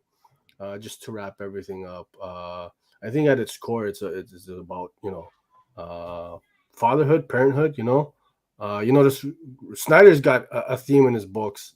Father son, father daughter. Just terrorizing children. Yeah. And it's just about a father, I think, who's willing to do anything to kind of save his kid and go to any lengths and trying to fix his mistakes from the past. And on the flip side, you got this great character. It's about overcoming her fear, right? Yeah, in my opinion, a classic. I love this one. Yeah. Any final thoughts, ladies? I just never connected to Sailor. Like, I never felt a connection to her. I know the story focuses more on his relation to her versus her to his, but with the amount of torment she went through, I felt like that could have been fleshed out a little bit more, her as a character. Because I was just like, she gets out or she doesn't. I didn't really have any investment in it, but I was invested in the dad, like his journey in the story. I also like the dad's. Was it his brother, his friend? Yeah, his agent or Reg. Yeah, right. Reg. Yeah, I liked him. I like that character too. Cool. So. That's cool. Whatever, but they never explained whatever happened to him. He just disappeared. He got snatched up by the witches. Witches Volume 2. Like, he was like in that tree, and then you didn't see what happened to him. 𝐬𝐿𝐴, that's what it's called. It's about male witches. So this came out in 2015, folks, and they've been teasing Volume 2 for the longest time. We're talking about 7 years later. We still haven't gotten it, but we're getting a short story in the Wytches universe, and I think Image Anthology number 7 coming out. I want to say next month. I'm pretty sure, yeah, because number 6 just dropped. So number 7, we're getting a new Wytches story. And if you like this and you want more Wytches stuff, of course, there's the Bad Egg one-shot special. So I mean, hopefully we get a Volume 2 sooner rather than later. Yeah. Okay, you can take that banner down. Thank you. Okay, I'll throw it back up. Hold on. Okay, thank you, ma'am. Oh my gosh. Oh my god. Oh man. What are we moving on to? Weekend review. Weekend review? Mm-hmm. Weekend review. Oh, okay. I feel like we're missing something. I think it's because we went out of order. Book, but I don't know when you were talking about that. So, what was that, Mel? Well, you got to talk about his book too, or is that going to be? Oh, spoiler alert! No, I'm just kidding. Yeah, that's week in review. We're gonna get into that during week in review. Just a quick reminder, folks, if you're digging the content, hit that thumbs up button, smash that like, subscribe, all that good stuff, or just drop comments letting us know how shit of a show we have. You can do that too. Why would you say that? I start crying. I'm not on the show. It'll run my whole day. The Image anthology, if you guys haven't been keeping up with it, it's been really good. There's a lot of good stories in it, and that were in it and are coming up in it. What was that comment by Pollux Comics? The Pro, what is that? It's one of the stories in the Image anthology. Is you mean part of the Wytches universe or some separate? No, I think Wytches comes out in number 7. Oh, okay, he's just talking about a short story in there. Okay, I haven't checked out the Pro. I haven't either. I need to. Yeah, let us know though. What's good? What's that about? Yeah. Okay, so week in review, folks. We're talking about our favorite reads of the week. Let's get into it, baby. Here we go.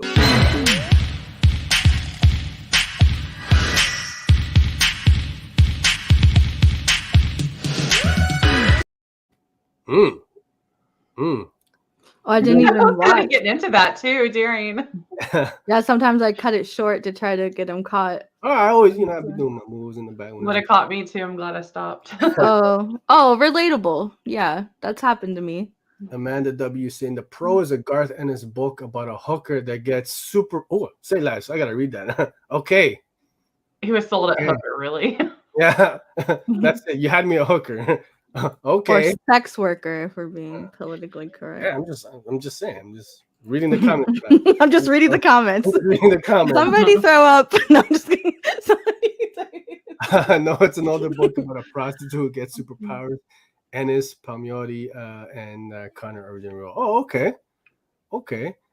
All right. Oh, have you been keeping up with those Image anthologies? I'm only up to like number 5. I haven't read number 6 yet. Okay. I think issue 6 just dropped this week, I think, or it might have been last week. Yeah, I think with the paddle.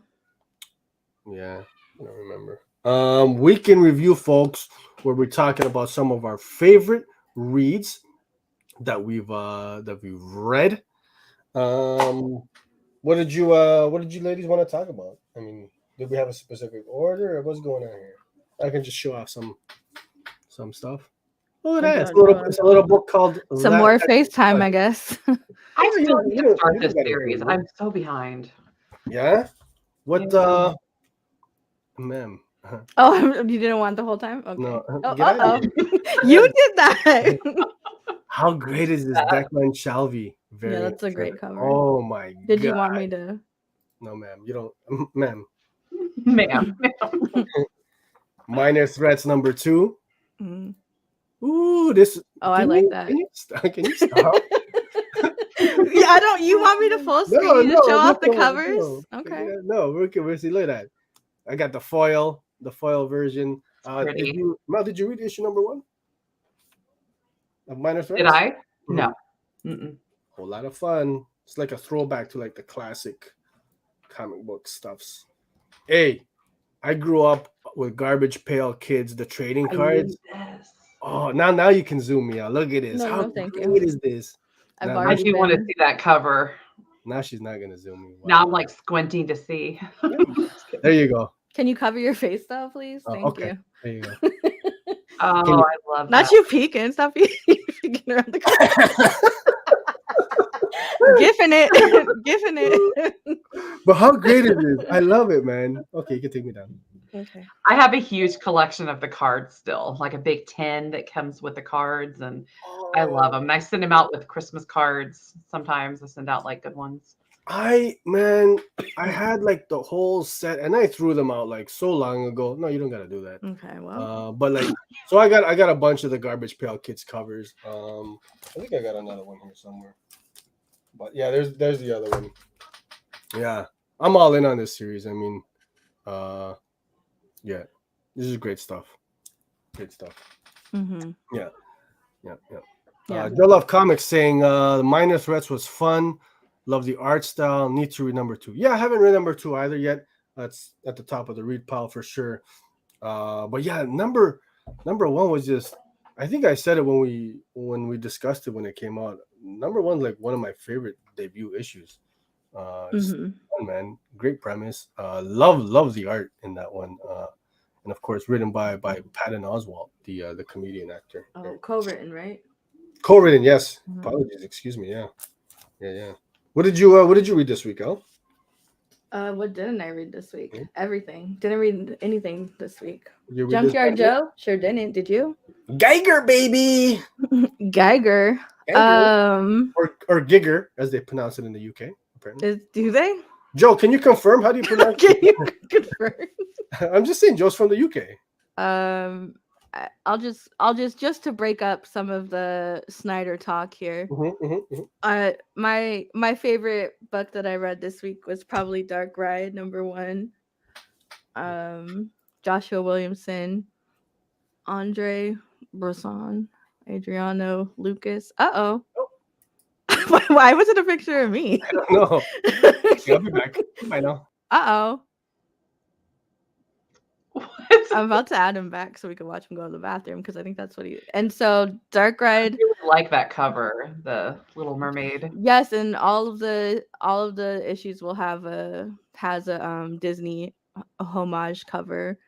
But yeah, it's like a Hollywood noir, like classic Hollywood vibes at the beginning, and like this guy is like just sketching, and he gets into it with his wife who like doesn't believe in his dream basically, and then he might have taken things a little too far, just a little bit. Oh, and I thought I had the slide, but I don't. But yeah, he ends up in the first few pages. He kills his wife, buries her body, buys the land on top of it, and opens a theme park. So instead of an Indian grave, it's on top of his murdered wife's grave. Okay, I want to read this. I'm making a note to put on my PC right now. Yeah, it's called Dark Ride. I need to check that out. Geiger. Yeah, don't listen to sir. Don't listen. No, he's not here. We could be real with each other. Don't listen. He won't play it back either. He won't. He don't care. Yeah, Dark Ride was like really fun, and I was surprised how fun it is because it's like it takes all of like the tropes of Disney parks or theme parks, like what happens behind the scenes, and it kind of plays into like hypes up the stuff behind the scenes, like people throwing ashes on the rides and like all of having sex, all the place. urban legend stuff.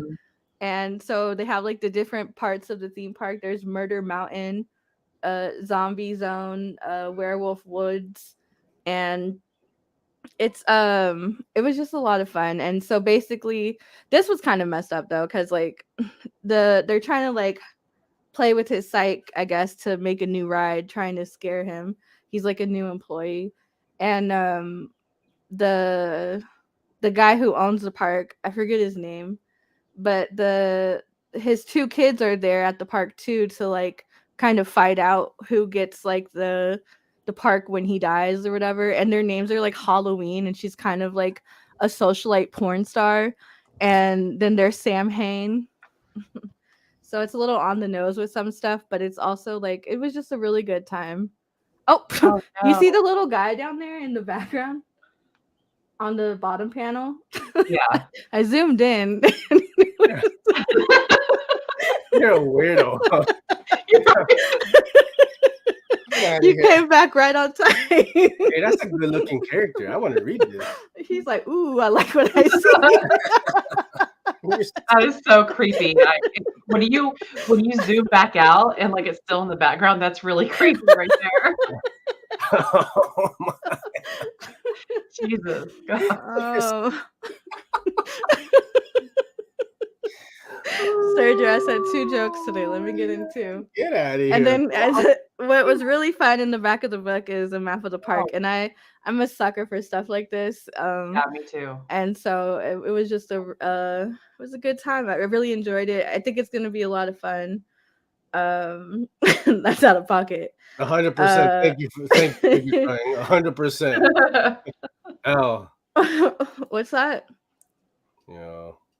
I'm so gonna check this one out. You got your little laughs. You got your little laughs. I got my little laugh. I did. I got a little a little ooh. Do the face. Do the face, Sergio. do the face.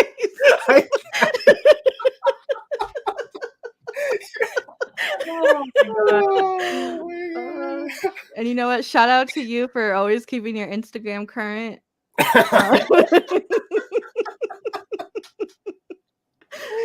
Couldn't be me. I'd be too afraid that you would use turn the tables. Get out of here. Yeah. And then we also had Revolvers, which if you guys haven't checked out the interview we did with Christian on that released on Wednesday for Revolvers #1. Check it out. Fun talk with Christian Dabari, artist of the Revolvers. You know I got these joints. Boom. Yeah. I hate the glare. They're always let me take him out. Okay, you can take me down, man. Let's see how a comic professional takes comics out. He just shakes it out. He just shakes. Yeah. Speak on this one out, because this one. Oh, I love that B cover. That's also both covers are by Christian. And so it is about it's about a man who who dies at the beginning of the story, and it's kind of like working back to figure out if he killed himself or if there were supernatural forces at play. And it was described as like Michael Mann meets Hellraiser, and the world it opens up into is so big, and there's so many different like demons and possibilities for it to go in that direction, because basically it's like once you die, it's like called the moratorium, and it's your chance to like either ascend or you get put into this cycle with the where is it, the gyre. That's what this is called, the gyre. And shout out Joe. Have a great one, buddy. And it's it's just like it's like so every time the gyre does a revolution is when like the people start to turn from humans to demons. And so he's trying to race against the clock of the gyre in order to figure out his own death so he doesn't become one of them. Shout out to Joe and Justin, just left the chats. Thank you guys. Have a great Sunday, man. Mel, have you had the chance to check out Revolvers? I did. I read this, and yeah, it was really fun. And the art was I really like the demonic, like actually like this scene right here, the guy with the red eyes. Mm-hmm. Python. So but yeah, it's a fun read. Beautiful colors. Yeah. So Simon Goff, Christian Dabari, longtime collaborators. Yeah. I love their art style, man. Set in Detroit. Oh, there you go. I was about to. Yeah, you got that. Yeah. And John Zerplatten, he's the one who wrote Saint Mercy, which was I can't remember if that was Top Cow too, but it was Saint Mercy. Yes, was Top Cow. Like, how great is this? I got heavy Training Day vibes meets Hellraiser. Really cool. I don't know if you mentioned it, but yeah, like 90% of the book you're thinking is leaning more towards like a crime drama style with like horror elements. Yeah. But then the last 2-3 pages just boom, you're hit with the genre change, and it's a straight up supernatural horror, which I was not expecting. I didn't see coming. Yeah. This was a whole lot of fun. You got a creepy, you can see there in the bottom right, villain by the name of La Piton, or the Python. I'm looking forward to seeing where this. I really don't know what to expect with this. which is a whole lot of fun. Yeah, I think that's why I liked it too. Is because I don't know what direction it's gonna go in. Because of the scope is so big in this realm, in the moratorium. There's so many directions it could go in. I'm not even really concerned about him figuring things out on the the mortal plane. I'm just like, yeah, show some more demons. Because their designs are great. Yeah, Christian's always got these dope creature monster designs along with Simon's coloring, just like pops. Look at that. That's pops. Markelin saying, I'm reading Revolvers right now.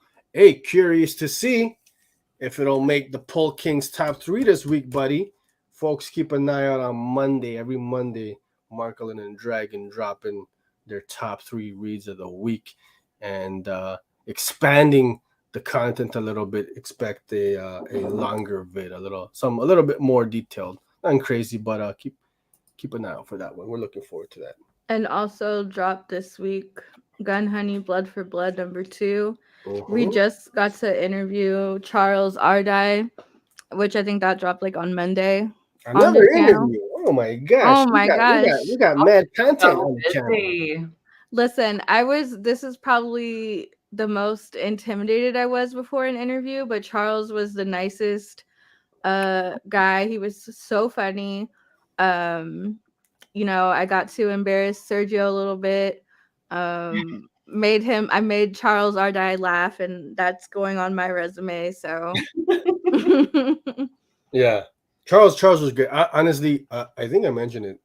I don't know if I mentioned it public, but I told you, Elle, that was like the first time in like a long time that I've had any kind of nervousness doing a show or an interview for the House of Nerd. But yeah, I mean, a little intimidating. Like Charles Ardai, like just bare credits, mad credits, man.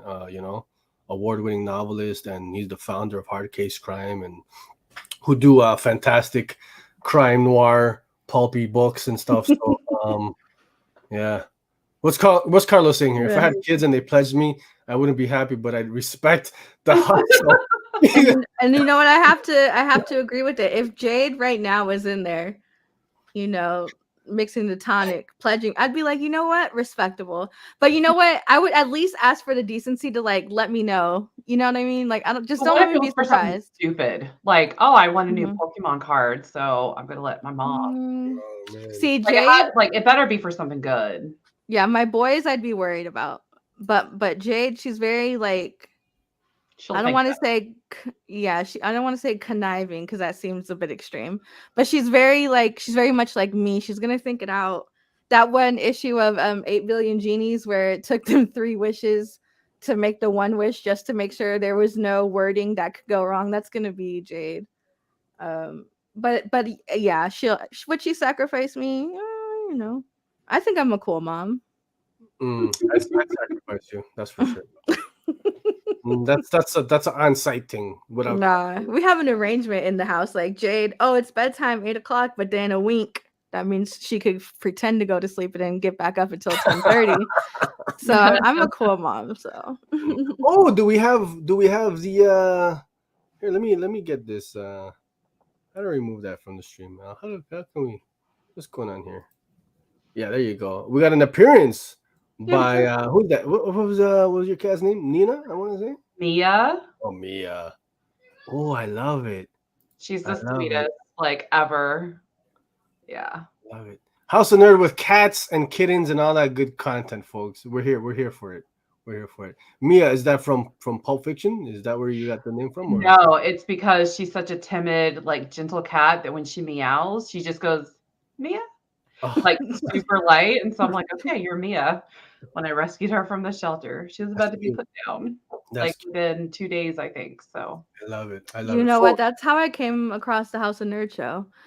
It was about to be put down. You came and rescued it. And I came and rescued it. YouTube shelter.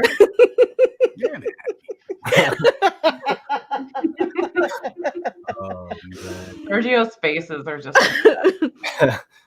You work with Elle, you're gonna have a plethora of a smile on your face. Okay. Oh man, I love it. Cutie. Mia. Oh, okay. Oh, I didn't have a banner for this, but Sergio, you want to speak on? You don't have a banner? Book of Evil? Are we done with Gun Honey? Yeah. Okay, just wanted to let me just show off this real quick before we move on from Gun. Oh, dope. This is my cover of the week. I love the aesthetic. I love the style. You know, that neon. That's very on brand. Yeah, synth wavy type deal, man. Yeah, this one is from Derek Chu. Thank you, guys. You're welcome. Elle, our savior. Get that comment. Never throw up that. Hold on, let me start. Oh, Amanda, you disappoint me, man. I started. Amanda, what's going on? Yeah, she started too. Get at it. Hey, look at that. A little sassy. Turn it around. A little spicy. Ooh. Cheeks. Ooh, and my personal favorite aesthetic, vibrator, gun, and rum. Hey, bad bitch status right there. Living the life. Yeah, living the life as it should be. Look at that. Yeah. Okay, you can take me down now, man. I'll be the judge of that. Make me nervous. I don't like that. But yeah, you wanted to get into Book of Evil? Yeah, you did. Yeah, I did. Okay. Okay. Folks, real talk. Who has read before let's give a shout out to Paul. Paul, always a pleasure, my man. Thank you for joining us. Yes. Thank you. Have a great Sunday. Who here has read Book of Evil? Hands up in the chats, folks. Please, I want to see those hands one time. I still need to. No, you didn't read it. Okay. No. Last time. Hands. Man, Book of Evil, man, crazy. Hey, Mal, don't let his over exaggeration of vowels. No. Book of Evil. You're not into this Say one? it like that. No, I wasn't, and it's not. Scott Snyder knows his lane, and he does what he does well. He does. I'll give him that. However, this isn't what I was in the mood for to read this week. So it just didn't appeal to me. Not to say it's bad. It's wonderfully done. It's wonderfully constructed. The storytelling is on point. The imagery is on point. But for me, it's just not it didn't move me anyway. Like, I probably won't keep up with this, to be honest. With your mid take. Just like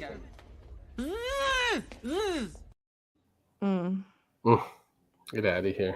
Wait till we do the choke of the week. Choke of the week.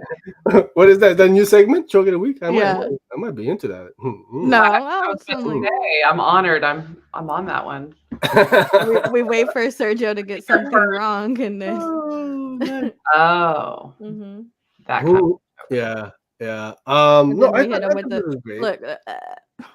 Choke of the week. I'm never gonna let that one down, eh?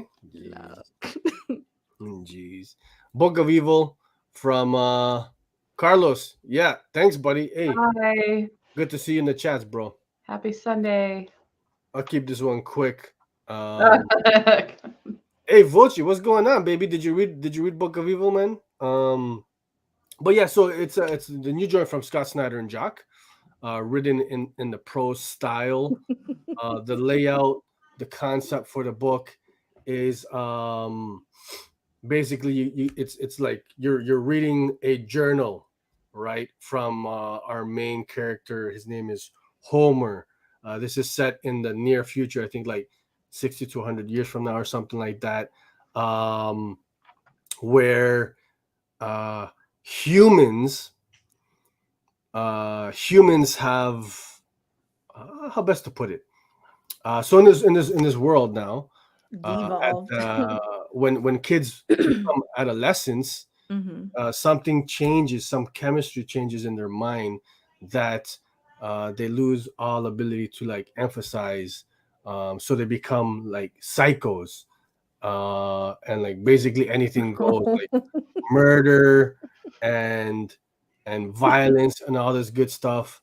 So you would think, like, in this new society, also this thing affects 92% of the population. So basically, almost the whole population become psychos. So these psychos, they're like the humans in the story. They're the next chain in evolution, right? They're the elevated ones, the ones who do not become like degenerates. They're coined animals. So animals, they're like second class citizens. They're kept in zoos, right, which is essentially like a prison within this city. But the cool twist, aside from the premise already, is like society is not chaos, is not broken down necessarily, right? Like killing violence is the norm, but like the city's clean, they're well off, they're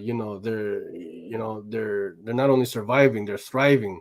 And so the MBs, the children, before they become these psycho killers, they live in the yoke, as they call it. And so the story is about these 4 kids. They're trying to kind of escape. One of the kids, Homer, he's looking for older brother Poe, who disappeared. We don't know what's happened to him. So it's a great prose style book, man. Super creepy. Jock on art. I recommend this one. I again, I went into a blind, like I do most books, and I was just blown away. The story opens up with this kid. He's traveling on the bus on his way to work, and when I tell you, like, talk about mood setting, just creepy stuff, and the story is going in a place where I knew what was coming, and I turned that page, and I was still like, shit, I was creeped out and stuff, and so it's great. Recommend this one. Check it out, man. I'm hooked. I can't wait to see. So I would say, just to be full disclosure, it doesn't read well on the app. At all. Like, for something that was made specifically for 𝐬𝐭𝐚𝐲 fumbled the bag. Yeah, that's right. Whoever did the programming for the slides and the swiping fucked it up. Let's just be real. It does not not read well at all. And so it was really unfortunate, because I felt like this had the potential to read really cool, especially, you know, how on 𝐬𝐭𝐚𝐲, like on books made for it, some of the swipes are like real, like, stylistic and stuff. I felt like that it had so much potential, and that kind of ruined it for me a little bit. And this is something that I would want to read in hand, just because I feel like 𝐬𝐭𝐴𝐽 fumbled it so bad. Hopefully the next issue they get it together, but this one, even on the line breaks, like on this page, for example, like, there's clear breaks in the lines, but instead of breaking there, it would break like mid-line on another one and then cut into and I'm like, why would they do that? Like, it didn't flow at all. No, that's absolutely fair. So I was reading it on the beta reader on Kindle, and there's certain pages where the text is so small. And is that the one you posted? Yeah, and unless, I think I might be wrong about this, but I believe unless you're on the beta reader on Kindle, there's no zoom functionality. So you're looking at this super tiny text, and that's how I read it the first time, because I couldn't figure out what the hell to do, right? With your bifocals on? I did, but eventually I figured it out. So, like, it's just a weird reading experience digitally, which I will agree, it kind of it interrupted that the reading experience, and it got in the way, and I was trying to figure out. Finally, I figured it out. There is a zoom functionality, zoom feature, only with the beta reader on Kindle, which is super weird. But if you can get past that, I think you folks will enjoy it. Well, even for like I don't know if you use the Kindle app because Canada, or because I just use 𝐂𝐸𝐬𝐞 app and it's no better on there, and it was made for that. You know what I mean? Yeah, it's weird. I'm scrolling on mine and it looks fine. All this, like I remember the page that you posted, Sergio, so I went to that. Yeah. It looks good on here. So can you? Yeah, let's take a look. I don't know. Right? Yeah. No, do the zoom, like the swipe function. You know, when you zoom in and do the per panel one. That's the one where some of the panels were getting cut off. Yeah. I see what you mean by that. Like it's an experience. Night of the Ghoul on with the zoomed in panels is terrifying. Night of the Detention, I'll say that Detention for Night of the Ghoul #1, when you read it with that panel by panel swipe, absolutely works. But this was made for it, and it didn't have the effectiveness. That's disappointing. It's too bad. But yeah, folks, check it out. Marklin, again, curious to see if it'll make your top 3, my man. Definitely hyped for your top 3 this week, buddy. Yeah. Was there anything else? The Copper Drop winner is probably your book, because. Okay, yeah, let's check the results here, folks. Let's check the results here. She brings it back up. Sorry? Nothing. Don't worry about it. Mouse. I'm on the other screen. I can't see. There you go. By a vote of 53 to 47, Year Zero, Volume 0 is the winner. Get that comment out of here. Don't. That's Amanda, beloved member of the community. Beloved. This is true. Amanda's great. But that comment is not it. I know it's that. we're reading Year Zero, Volume 0 winner, 53 to 47%. Excited, keeping with the spook. Another anthology. Hey, don't be mad. Yay. Yeah. Marklin saying he agrees with you about the Night of the Ghoul on the panel reader. Okay. Yeah, trash. So good. Wait, what? No, I thought you said it was good. Night of the Ghoul. It was scary. Oh yeah, for some reason I read Book of Evil, and also it made me hungry. I was like I've been sick, and it kept talking about yolk, and I love me some eggs, and they kept talking about the yolk lines. I'm like, no, stop it. I'm hungry and I can't eat right now because I don't feel good. But Mel, did you watch Werewolf by Night? No, I am about to watch. I am so excited though to see it because I have heard like nothing but really good things about it. I know. And, yeah, unfortunately with my job, like we've already done like a full like recap of it, so I kind of already know. Or I guess. Oh, you got spoiled because of work. I get spoiled everything if I don't see it right away. But that is out. Hellraiser is out. Terrifier 2 is in theaters. What else came out this week? Elle, I know we were just talking about like so many different things this week. I know Ruben was asking me about Midnight Club, but I'm just not in the right mind frame to watch sick kids die right now. You know what I mean? I'm just like, you're already sick. Jeez. Put them in a haunted house. Just go on then and go. Jump off a cliff. Right. And with Flanagan, you know what I mean? You already know it's going to be crying at some point. I'm going to be emotional. So Mr. Harrigan's Phone dropped last week. I know it's not the most thrilling book, but it was fantastic. It was really well done. I was weeping. I said, no. I just don't like seeing Donald Sutherland that old, you know? Yeah. Donald Sutherland's still kicking around? Yes. Oh my God. Look, so I'm watching it, and you know, he's already old, and the premise of the movie is he dies, and he's still connected to the boy through his cell phone. And so I'm watching it. I know what's about to happen, but then he just dies, and I said, "Why would you do that, Mr. Harrigan? You're old ass." Why would you do that, Mr. Harrigan? I just have a soft spot for like geriatric. Marklin here saying, "Enjoyed." Is it the 11th installment? Wow, ridiculous. I didn't even realize they had that many. I knew they were probably like, I thought maybe they were like at 6 or 7, but 11. I completely agree. I had to listen to a 3-hour recap of why the other films and which ones don't count, because my husband loves Clive Barker, and I didn't watch the movie. I told Mel that I was in the same room while it was on, because I was watching X. X is good. X is good. Mel, why don't you feel free to drop the link in the chats for those, if anybody's on the fence about Hellraiser. You had a great spoiler-free review on your site. So, my website, my publication is horrorgeeklife.com. And this week I have been so busy. So I covered Terrifier 2 with a review. And then I also interviewed the writer-director. So that's now up. And then I reviewed Hellraiser and put that out there. And those are also on the Rotten Tomatoes pages for the films. And so all of that is now. One of my friends, Mars, she's in the chat sometimes. She said she went to see Terrifier in theaters and with her girlfriend, and she said that there was like some man in the theater just laughing the whole time.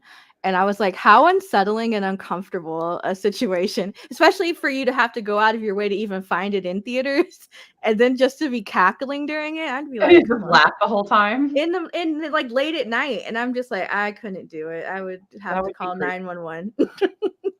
I loved it though. I really enjoyed it. If you like the first Terrifier, you're going to like this one. If you did not like the first Terrifier, you probably won't like this one.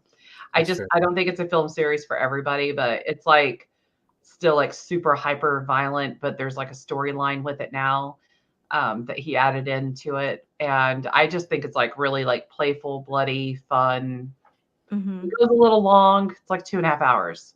So if you're going to sit in a theater, just kind of be prepared. Because I kept seeing people saying, oh my God, I got the 10:30 showing, not realizing it's 2.5 hours. Yeah, I'd have been out at 10:15. I mean, like I'm in bed by like 11. So I can't hang these days. And I'm kind of disappointed that you guys never told me what X was about. And I had to find out on my own. The degeneracy.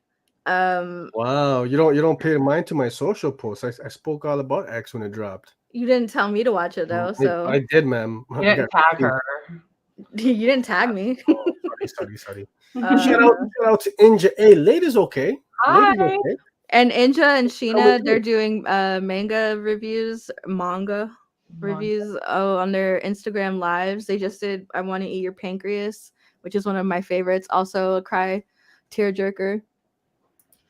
Okay, so check it out. That's on IG Live, yeah? I'm not sure what days they do it, though. I'm always late to it. It's always great seeing Inja and Sheena post. Oh, Copper Drop is at a tie? Well, you didn't take down the poll? Hold on, let me log in real fast. No, you didn't take the poll down. I'm going to read both anyway, so. Get out of here. I'm going to read one, and it's going to be mine. Get out of here. So, I mean, Mel, what? Okay, Sunday night, chilling at home. Give me one, whether recent or old or classic horror read to watch tonight, man. What are you recommending? Yeah. I mean, of course, I have to say Hellraiser because it's out on Hulu. And I thought it was great. Like they're not, and I'm not gonna have any spoilers, so don't worry, but they're not like in like the leather clad, 80s S&M gear anymore. They're just like total like flesh, and they have these like little accessories to embellish the flesh around them. And I just thought the costume was so cool. Jamie Clayton was fantastic as Pinhead. And I know she had so many haters that just angered me, but I mean, it just like, she's so good at it. So I think that's a big one that needs to. Oh, Let the Right One In. That's the other thing. The TV show's out. Fantastic. The first episode was Chef's Kiss. The child actors are so good. And I forget the actor's name that plays the dad, but he could get it too. And I love the backstory that they're telling there. It's so, and I was like on the fence too, because like you're doing this again. But it works. It still works. It still feels fresh, and the scope of it is much grander than it has been in other iterations of it. No, tell us about Let the Right One In. What is that? Let the Right One In was a book first, and then they've had 2 films on it. They had it's about a girl who's a vampire and she befriends a boy. I don't know. I think the show's like focusing more on like her relationship with her dad, right? Not like oh no, there's a boy who she befriends, and his they moved back to the city because there's like been a spree killing going on, so they can hunt easier. He can hunt for her easier in the city than where they were at. So they come back to the city, and that same situation kind of plays out. The boy next door, but the twist, I guess, would be like his mom is like a detective, and she's the one investigating these homicides, and then her dad, is doing his thing. It's on Showtime. Let the Right One In. Let the Right One In. It's a vampire. Oh yeah, yeah. You've seen Let Me In, right? That's the American version. Let Me In. Is that what it was called? Was Chloe Grace Moretz? Yeah, and then the original is I think Swedish, and Let the Right One In. The original is just so gritty, so good. The remake was pretty good. I thought they were that one. Yeah, but the show is slow burn. It's really good. Okay, I'm gonna have to check that out. Vampires are cool. So there's originally. You guys recommend that I watch the movie first before I watch the show? No, I don't think it matters. No? You're gonna get something different. Okay. You're gonna get something different. But I would watch the American version was good, but yeah, the original one was, I think for you, because I know you like that kind of stuff. Atmospherically, you'll like the original one better than the American one. Talking about the films now. So the Swedish film. Hey, okay. Like a girl walks home alone at night. It has like that tone, but not the black and white and stuff. I just interviewed the writer-director from that with Kate Hudson this week. Lily Amanpour, is that how you say her name? Yeah, she goes by Lily, but like I'm getting in there and I'm interviewing both of them because they just did a film together, and they were like, "Okay, you have 4 minutes to interview Kate Hudson and Lily," and I'm like, wow. Okay, cool, 4 whole minutes.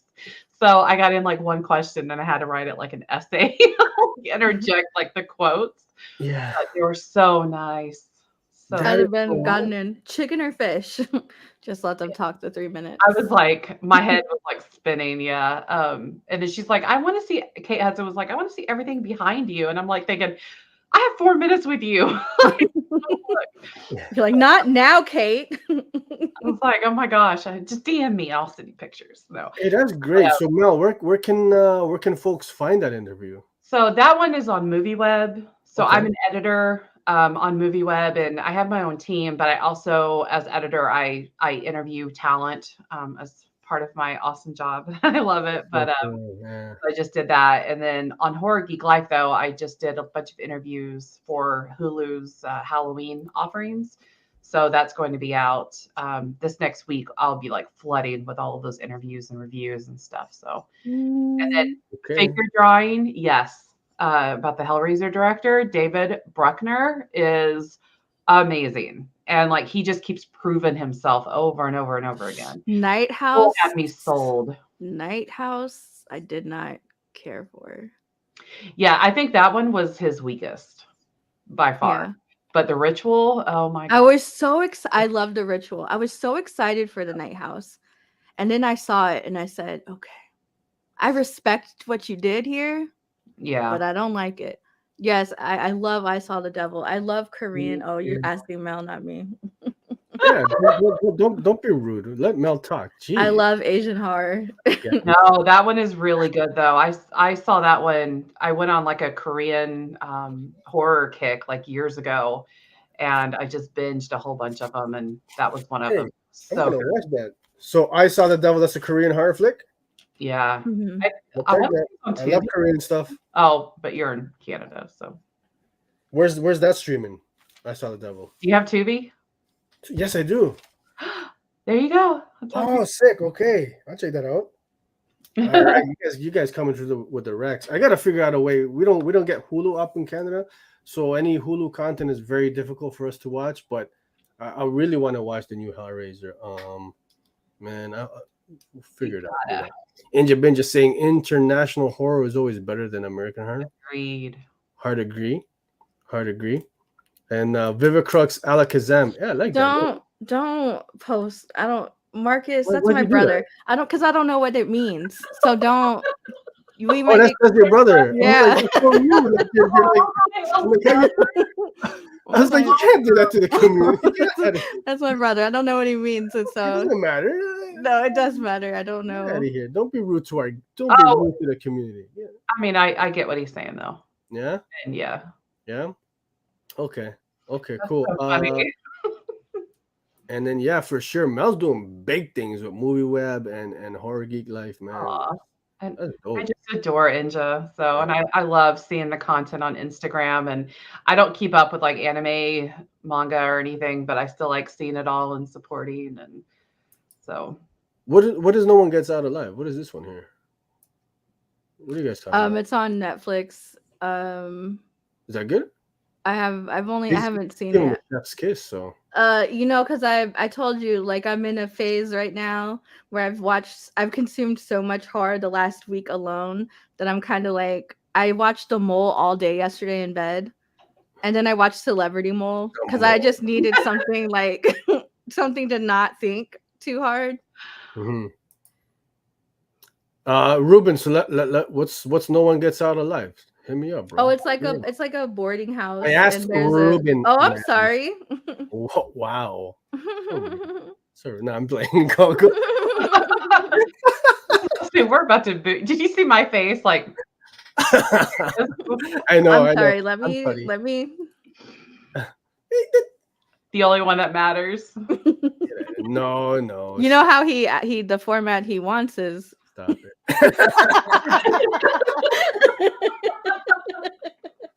Get out of here, bro. Look, so at the end of The Mole, the new season, because they redid it, so there's a new season of The Mole. And listen, mind you, I've told this story like 6 times to my husband because I'm probably manic right now. But I was like, listen, so you watch the first 5 episodes. The next 5 come out next week, and then the finale comes out a week after that. But at the end of these 5 episodes, they give you a link, like tudum.whoisthemole1 or whatever. And you can like take the same quiz that they take on the show to see if you know who the mole is. And I got green. And I said, I fucking know who the mole is, motherfuckers. And I'm so excited because I'm like, I know who it is because, and then when you go on Reddit, it's crazy. It's only been out for like a day, 5 episodes. There's already like threads on Reddit of like all the clues people have put together. And I'm like, I just picked based on she looked at the camera weird one time. You just go. I did see you tweet about this. Like you tweeted, and I was trying to find it. You tweeted like what'd you do? Like straight from the thing. I said, oh, nobody watches The Mole. I'm alone, but it's fine. That's like one of my favorite reality shows when I was like, or competition shows. It's like a competition show, but one of the people on the show is a plant that's supposed to sabotage the other players from winning anything, but not even the host knows who the mole is.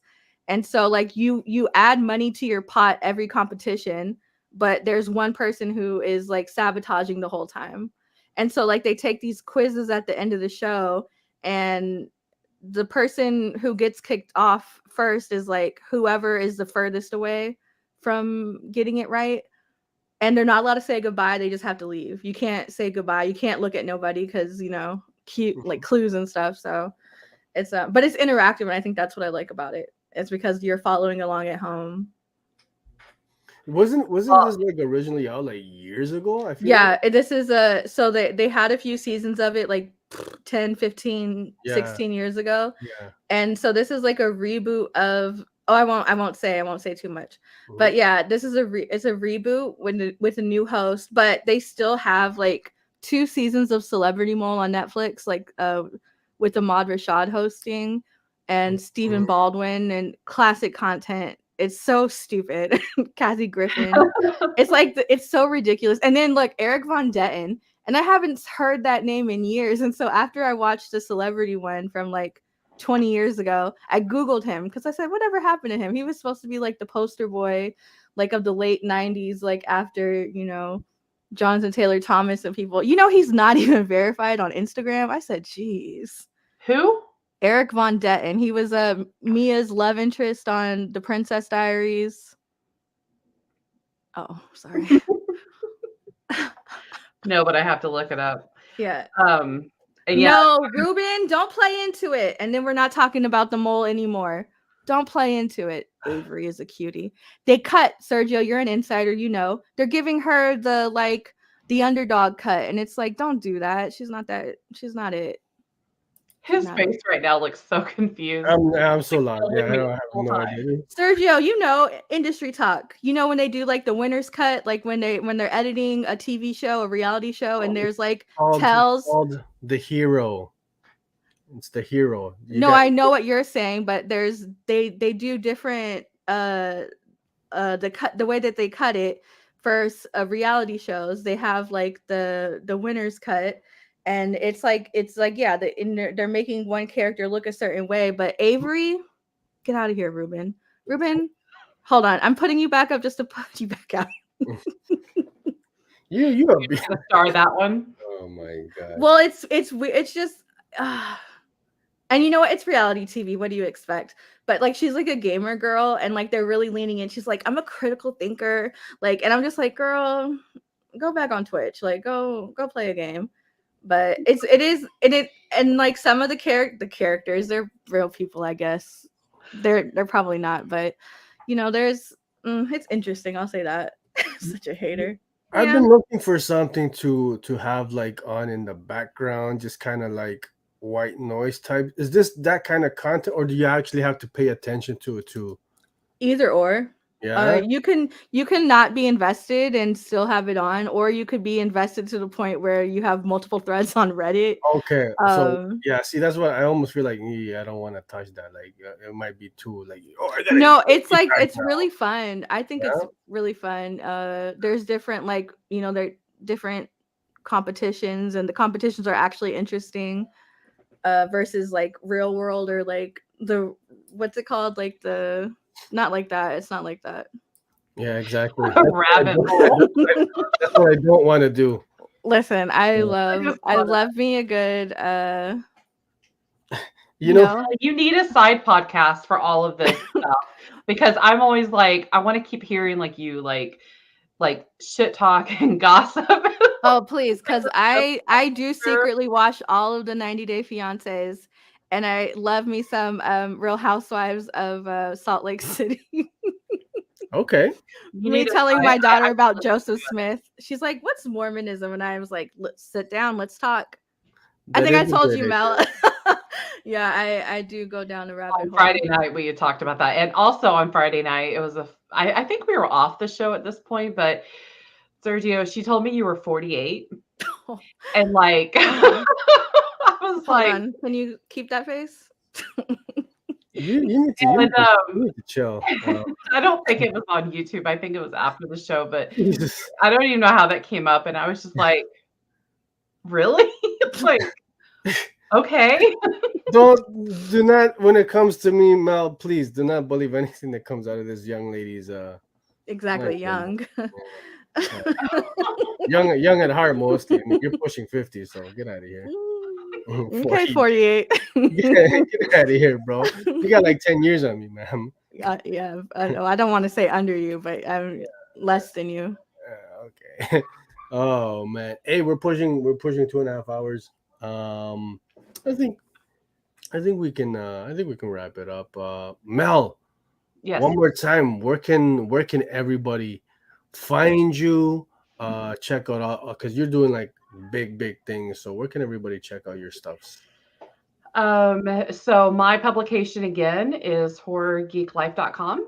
And so I run it. I have a really cool little team of people who help me cover horror and geek content and gaming and everything else. And so that is mine, my baby. And then I'm also an editor for MovieWeb. I don't write on MovieWeb personally. I have a team of freelancers that I manage, but I do have interviews that I do. So I've interviews lately with the one I mentioned, and Michael, or Anthony Michael Hall. I don't know what I was supposed to say there, but Anthony Michael Hall, and the director of the Speak No Evil, which is a really good, that's actually one I have to recommend on Shudder, a new horror film on Shudder. Speaking of evil. It is like creep mixed with I don't even know. Like it's just really creepy. So I'd have to recommend that one. But alrighty. Yeah, so I got two for tonight. I Saw the Devil and Speaking of Evil. All right. Okay. But that's where you can find me. And I'm Horror Geek Mel on social media. All right. Check out all the fantastic content, all the fantastic work she's putting out, doing big things, man. Super impressive, Mel. Real talk. Thank you.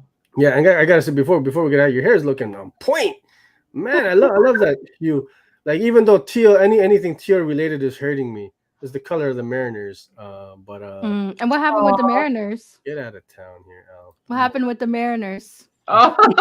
You had to throw it out one more time. One more time for the road. Well, Werewolf by Night for sure. That's one I'm so hyped to check that one out, man. Everybody's been saying great things, man. Oh man. Yeah. Oh, what's going on with you? Any final thoughts? What's going on with T Stuffs? Who? T Stuffs. What's that? What's with that? You know. T Stuff? Yeah. Oh, with Tara? Yeah. No, it just this week got crazy and I was sick earlier. And my husband was sick. I didn't have the mental capacity. I was at capacity. When do you have the mental capacity? But well, moving on.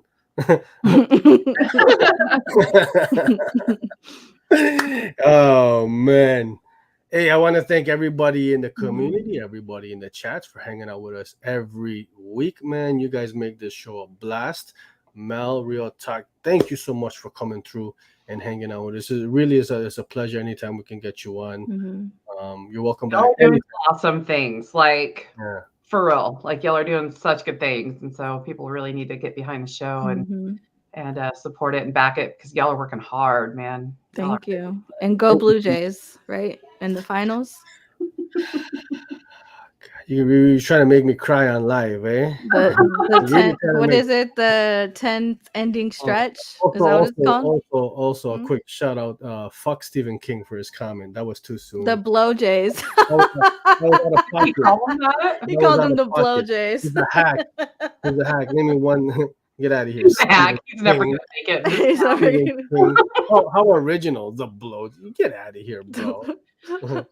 Amanda, thank you. Enjoy the Sunday. Everybody in the chats in the community, have a fantastic Sunday, man. Thanks for hanging out. Keep an eye on the socials. We got all kinds of crazy stuff, fun stuff planned. But thank you, everybody. And I think we can hit that outro banner. Yeah. Oh no, we don't. We didn't. I never did when the thing. Make a spooky sound. Go. Ooh.